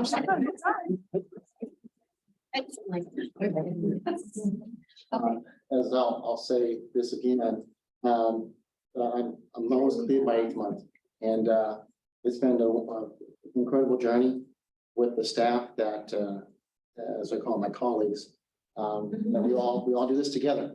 And without them, I would not be able to do what I do on behalf of the cosmetology industry. So I really appreciate the staff. I lean on them a great deal, and all of us together, we'll get there. We'll get there to the light at the end of the tunnel, the rainbow, where we want this agency to be. So I will continue to keep working hard along with them. Okay, so I really appreciate them and appreciate the board support of me and my colleagues. So, okay, let's go on to the next thing here. This is going to be a quick overview of board operations. Sierra and Bill have already seen this because I gave them a copy of this when I met with them, being on the board. So this will be a little redundant for them. But I did update it a little bit. I'm not sure, Madam President, if you've seen this. I believe it was included in the board pack. Oh, okay. Yes. So Bill will be brief. So. Okay, good. So this training overview, this could be a quick overview of what the board does, the NRS, NAC, matters that come before the board members, making and amending motions, administrative hearings, finances and travel, final thoughts and then questions. I'm sure everybody has seen a license before, so I won't go over a license. This is what has to be presented out into the public for a service that you're providing. Okay, here's some qualities of an effective board member. Of course, interest in public service, otherwise you all would not submit your name to be appointed. Gotta have some common sense, as my father would say to me. Says, Stephen, you can have as much education as you can, but if you don't have common sense, it doesn't help. Willingness to ask questions. We are here to help you do your job better. We make recommendations, we hear from the public. We will analyze it. We are an open door policy. Please call us, email us, that kind of thing. The public, we will definitely consider do our research for consideration and present it to the board. That is my promise to you. Because I know you all are busy doing your own jobs, your own lives. Our job is to assist you in helping you do yours. Commitment to attendance, great attendance, you all are here. Consideration of opposing viewpoints, of course, decorum, as they say. Sometimes we may not agree, but at least we will be seen. And preparation. We've had a little glitch in some of the preparation technology, but we'll get that all cleaned up. Okay, the primary purpose of the board is to protect the public. That's what we're here for. And we actually do it together. Important for you to remember the point of being on the board, particularly in light of the fact that this purpose may sometimes be at odds with the interest of the industry or profession in which you earn your livelihood. That's always going to be sometimes a question, right? Because you're in the industry, that's why you're on the board. But sometimes when the person comes up, licensee that's petitioned you, and you're like, oh God, I'm in the same deal. That will pop up sometimes. So we're always going to be aware of that. Board members and staff work as a team with the goal of consumer protection. Staff does not work for the board members or vice versa. Both parties work for the public safety here. We do it day in and day out because that's our job. That's what we get paid to do. But we also bring things before you for your consideration, your deliberation, and your votes on direction and possibly overturning what we have recommended to you, which is definitely at your discretion and your right to do so. But we'll definitely present the best case we can do. Is that word? Yes. Board member the quorum already talked about this a little bit. Definitely, Chrissy talked about ethics. We haven't talked about ethics yet. There will be working with the Ethics Commission's executive director to get that online. That will be at another board meeting where the latter part of the meeting will be the executive director of the Ethics Commission, because we know that give you insight of what they're looking for, because that's his purview, his ethics. So You get your financial disclosure forms, Sierra and Bill had fun doing that, I'm sure. And of course, board members are prohibited from soliciting or accepting anything of value. Doing so would influence a reasonable person to no longer act impartially. Love that, a reasonable person. Okay. Let's go next one. Chrissy's already gone through the open meeting law, so I'll just ask that. Okay. She's already talked about discussion of board matters or issues that may come before the board. Maybe violating the OML. Okay, everyone likes Ben Affleck. First board meeting, you're all excited, maybe looking good and everything. Now look at him, he's smoking at the last board meeting that he attended. Sometimes it's a drag, you understand, as you get through. But you're doing this, always keep it in mind, it's for the public safety of not just our citizens, but of our tourists, the driver of the state. So if you have any direct questions, please send them to me, Stephen@ndcosmo.com. I should never put this out there. I get a lot of emails. So, but yeah, just directly to me and I'll make sure that staff addresses it for you. Or I will address it. Okay, there's two sets of rules, we'll say, that the board actually operates under. It's Nevada revised statutes and the Nevada Administrative Code. The NAC are regulations interpreting the statutes. If something is not codified directly there, the administrative agency, which we are, we can do regulations to further interpret those to provide guidance to the cosmetology industry. So basically, if you want to say it's law until it's been taken away, overruled by statute. Okay, this is what we had talked about earlier in the day. In special cases of an application, the board will permit deviation from the provisions of this chapter. That's the NAC, that's the regulations, cannot deviate from the law itself, the Nevada revised statutes. One case in point, is the late fees after your expiration of your license, that's in the law, it's $20 a month. And we cannot waive that, but we still allow people to petition, but you have to make a board vote saying it's in the law. You know, when we go through it, let's go back to the legislature and take it out or give the board discretion to waive it. Right now, we do not. So that's one of the things that in the NAC you can't waive. Matters that appear before the board. So you guys already had a good day today. So you already know it feels for you. Appealing a citation, which are called petitions. You see a lot of that. That's usually the bulk of your agenda. That's what you'll see most of the time are citations. Changes, Jane thinks that the board should have a lash license and that should be separate from an aesthetics one. But for comment, board likes the idea, put it on a law review agenda. That's usually a subcommittee, and then staff works with that subcommittee. It's a public meeting, just like Chrissy had said. And then we'll look at possibly putting that forth to the legislature. If there's no license for it, we cannot issue it. So I get this a lot because I do talk to my colleagues nationwide, other executive directors, and there are some that actually have lash licenses, specifically a lash license, some do not. And but they always ask for comment and they're saying, do you have a lash license? No, we do not have a specific lash license here. So it has to be in the law to allow us to do it. We can't make it up. Okay, another type is the licensing application denial. They petitioned, come before the board, make their case. We put our case together, make a recommendation, and the board votes on it. Petition and complaint. That's okay. People can complain. We sit here nice and quiet and enjoy it. And then you take your comments and try to see what comes out of it and try to see if we can get something to do. So this is just some examples of people that will come up and make some complaints. We will talk to them. If there's something that we can try to address their concern, we will. because we do work for the public. Decision map, everybody's seen those before.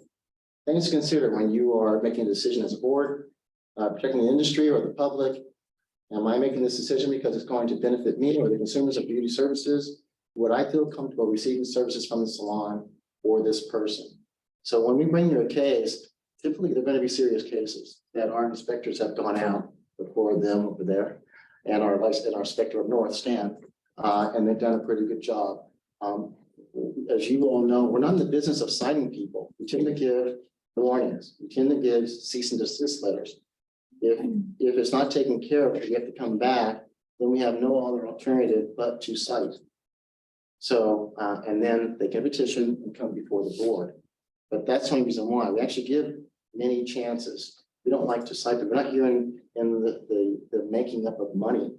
We're not here to make money. We're here to get you in compliance.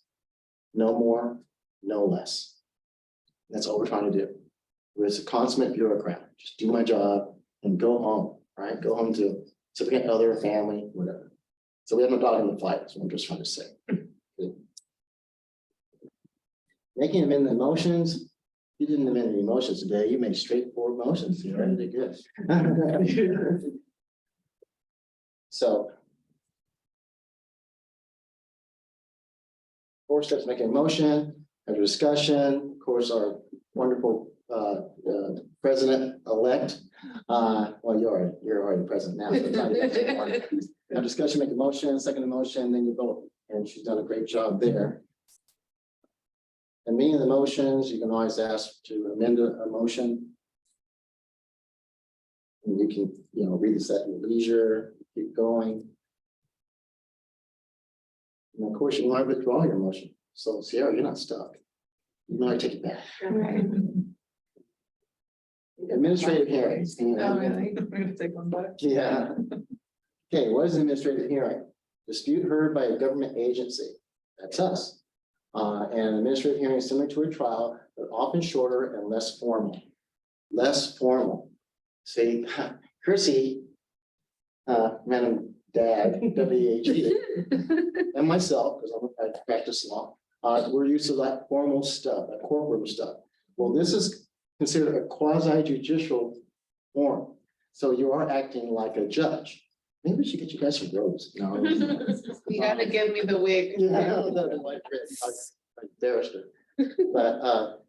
But it's very informal. The evidentiary rules are basically thrown out the window, even though as a lawyer, you want to make your record.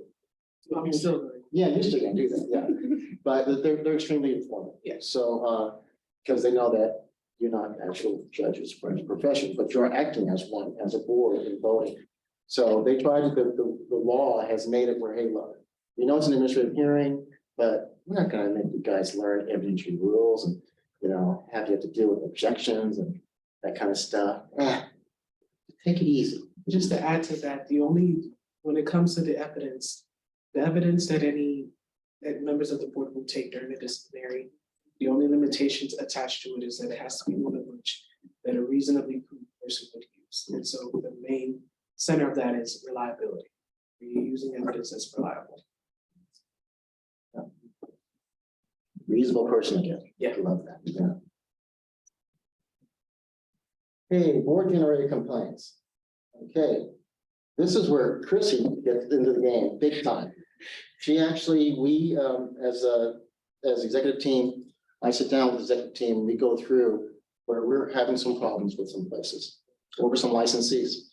And we're looking at more than just a regular citation. We're looking at possible suspension, revocation, and basically taking their license away. So we get that information to Chrissy. Chrissy looks at it, analyzes the evidence, and working together, she advises us whether we have a good case or not to bring to the board. And then she drafts the complaint. Basically, it's kind of like a lawsuit, and we bring that before you. It is definitely a lot more formal than the petitions, because there is the other side typically will have an attorney, and we'll have it all set up as if you guys are up on a bench and acting as a judge. So that's when board staff is bringing a complaint forward. But Chrissy is the one that puts the case on. She's the prosecutor in this case. And then there's defense counsel. And we just sit back and hang out and watch her go. Watch her do her thing. And then also, it is required that a member of my office actually serve as board counsel to avoid any conflict. So I'm not allowed to advise you if there is say if there's an objection to letting a piece of evidence and there's a question of reliability. I can't tell you. Another DAG will be present, and it's usually announced who that DAG is.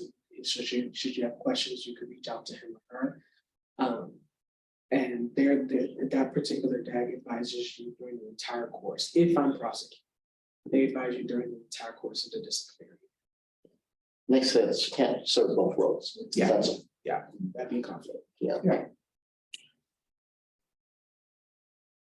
Administrative law judge, this typically doesn't happen. I mean, I haven't seen it I've been informed in the history here. I mean, it has happened, but I haven't seen it where you actually hire an administrative law judge to serve as the judge for you. And then that judge makes, it's usually an attorney, makes the decisions and presents that to you to affirm, deny it, modify it. But the ALJ does all the work. That rarely happens because you're here and basically you guys take that role on. Okay. So, finances and travel. As you all know, we have a budget that the board approves. And the salary is $150 for prep day, $150 for the actual day of the meeting. So you're not going to get rich. That's all I'm going to say. Okay. If there's mileage involved, we get what the state employees would get, no more, no less. In lodging that's required, anything like that. Claims, meaning the reimbursement forms, we get that to you, and then you just fill them out and we process it. Financial review. Said before, our budget was approved on April 10th, and we stay within that budget. And now that we have Secretary, Treasurer, and President, you will see part of the monthly responsibility is to see those documents. So you'll get a chance to review the financials. And any board member can get those financials. Any final thoughts? Let's see. What do I have thoughts about this board? Should I go down one by one? No, just as again, I will close in saying thank you so much. I appreciate the opportunity and privilege to work here with these wonderful people and serving the interests of the public, because that's what we're here for. So, and all I can do is say thank you for the support. So all I can do is say thank you. Thank you. And that is it. Don't panic. We're here. We're here. Okay, we're here to help you. And there's our emails. That's the executive team. If you have any questions, we're here to answer them. And that should be that's it. Any questions? Okay. All right. Thank you so much. Madam President, I'll turn this back over to you. Awesome.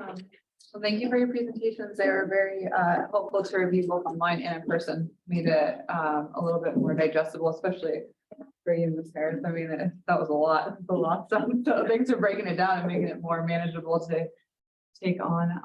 We're going to move on to agenda letter G for comments from the general public. This is for discussion only. The board will entertain comments from general public for any item that is or is not on the published agenda and is related to the Nevada State Board of Cosmetology. No action can be taken on a matter unless it is included in an agenda. The comment should be limited to 3 minutes or less. Do we have any comments here in the South? I do. Yes. Do you want me to go up there? Or is this take? Okay. That's okay.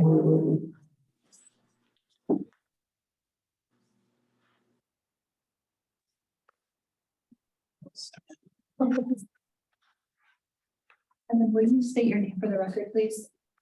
Just kidding. Don't take a seat. She's like, what? My name is Jennifer Newton. Do I just go? Yep. Yeah. So I don't know, some of you probably remember me from the last meeting. We have all that are here now, other than Brooke. She's our support from Utah. Have sent in our petitions, our handwritten petitions. My question is, what are our chances of obviously being seen in front of the board the next meeting? Should we look forward to that, or do we know? I'm just listening to you. Are we allowed to talk about that?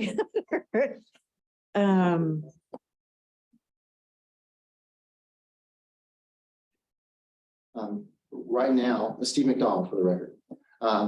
You're scheduled for the next board meeting, Okay, for the next one, regular board meeting. The others are not. They came in later. And that's where we're scheduled right now, correct? so the one in October. I am scheduled. Yeah, I believe you are. And you'll get written correspondence for when you're scheduled for a board meeting. Okay, so then the other ones will have to wait until Until they can get scheduled for a board meeting. It's kind of first come, first serve. okay. You say that mine came in sooner than the others, but I believe we sent them all in at the same time. You sent in 2 petitions. Okay. The one you sent in After the last. quite a long time ago. So Back in like I April. said, yeah, they're first come, first serve. But Okay, if you want, we can, if that's what the public comment is for, we can speak after the meeting to go more into like a question and answer. okay. I just want to, I don't want to waste any more time if it's not going to be even recognized at this point. And then my other question is, what, if anything, should we expect? Or should I expect moving forward? Well, it's again, we can't discuss that. It's not an action item. All we can do is take your comment. Okay, But what I can tell you is that since you're on the agenda, you will be heard. Okay.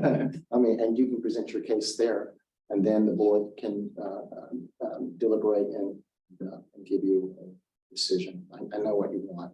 And so I can't speak on behalf of the board. We can't. speak Right. to that. I understand. My main, and I'm just being dead honest, is like, do we continue doing this? Or do we chalk it up and say, okay, let's wait for the next time that in 4 years, I believe it is, that we're able to pass this, is what my question is. Sure, I know exactly where you're headed. That's why I said some things during this hearing that probably might give me. Okay, But we can talk after the meeting and to see what your what may come, because the board hasn't even seen the petition yet. okay, Okay, so we can talk after. yep, absolutely. Okay, thank you. You're welcome. Yeah. Anytime. Are there any other comments? Oh, man. You brought up- you don't want to say it. Just say your name. Okay.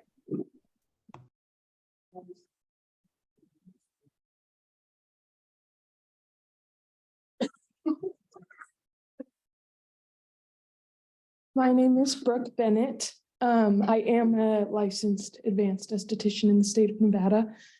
And I just wanted to take a minute to personally vouch for the 5 of them back there. I am the director that oversees each of their locations for laser. I have witnessed many of them performing the service. And I just want you to know how incredible each of them are. And that's all. Thank you for your comment. Does anyone else have a comment? Yes, I do. Please state your name and then you can continue. Hi, my name is Eleanor Palmer. I'm a licensed cosmetologist and advanced aesthetic license holder. I just have a comment about the portable sink. I dealt with this myself in my own salon. I had a portable sink in my salon for, I do obviously hair, skin, everything in my salon. And I was told then that I needed to get it plumbed and have it done. So I actually had to do that. I purchased the actual sink. It was $1,500 for a portable sink. The person that came in to do my inspection told me, I get caught with it. She kind of gave me a warning, like it wasn't good enough to pass state board. So we got rid of it. I actually have a plumbed sink now where my hair sink goes. So my question is how do you guys figure out who gets the ability to have, like the petitioner F7, she got it approved and I wasn't approved for it. And I paid $1,500 for that sink and I had to hurry up and sell it because they're heavy. I couldn't get it out. And a guy offered me $800 and I took it just to get out of the salon because I didn't want to get fined for it. And I did have to have my sink put in.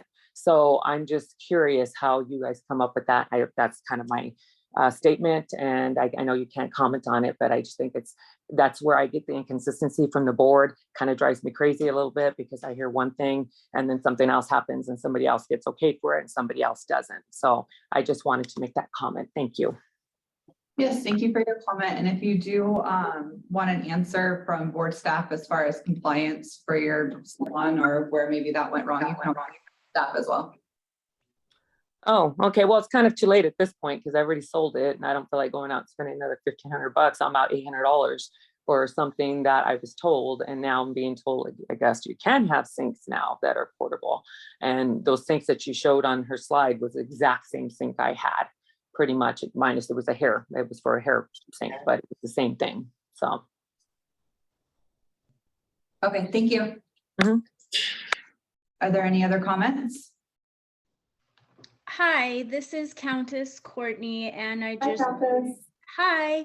just wanted to congratulate all the new board members and the new positions, and I'm really looking forward to seeing the new leaf that we're about to turn together for our industry. So really excited for everybody and for all of us, and for those of you who continue to advocate, just keep on doing it. Thank you. Awesome. Thank you for your support, Countess. Have a good day, guys. You as well. Do we have any other comments?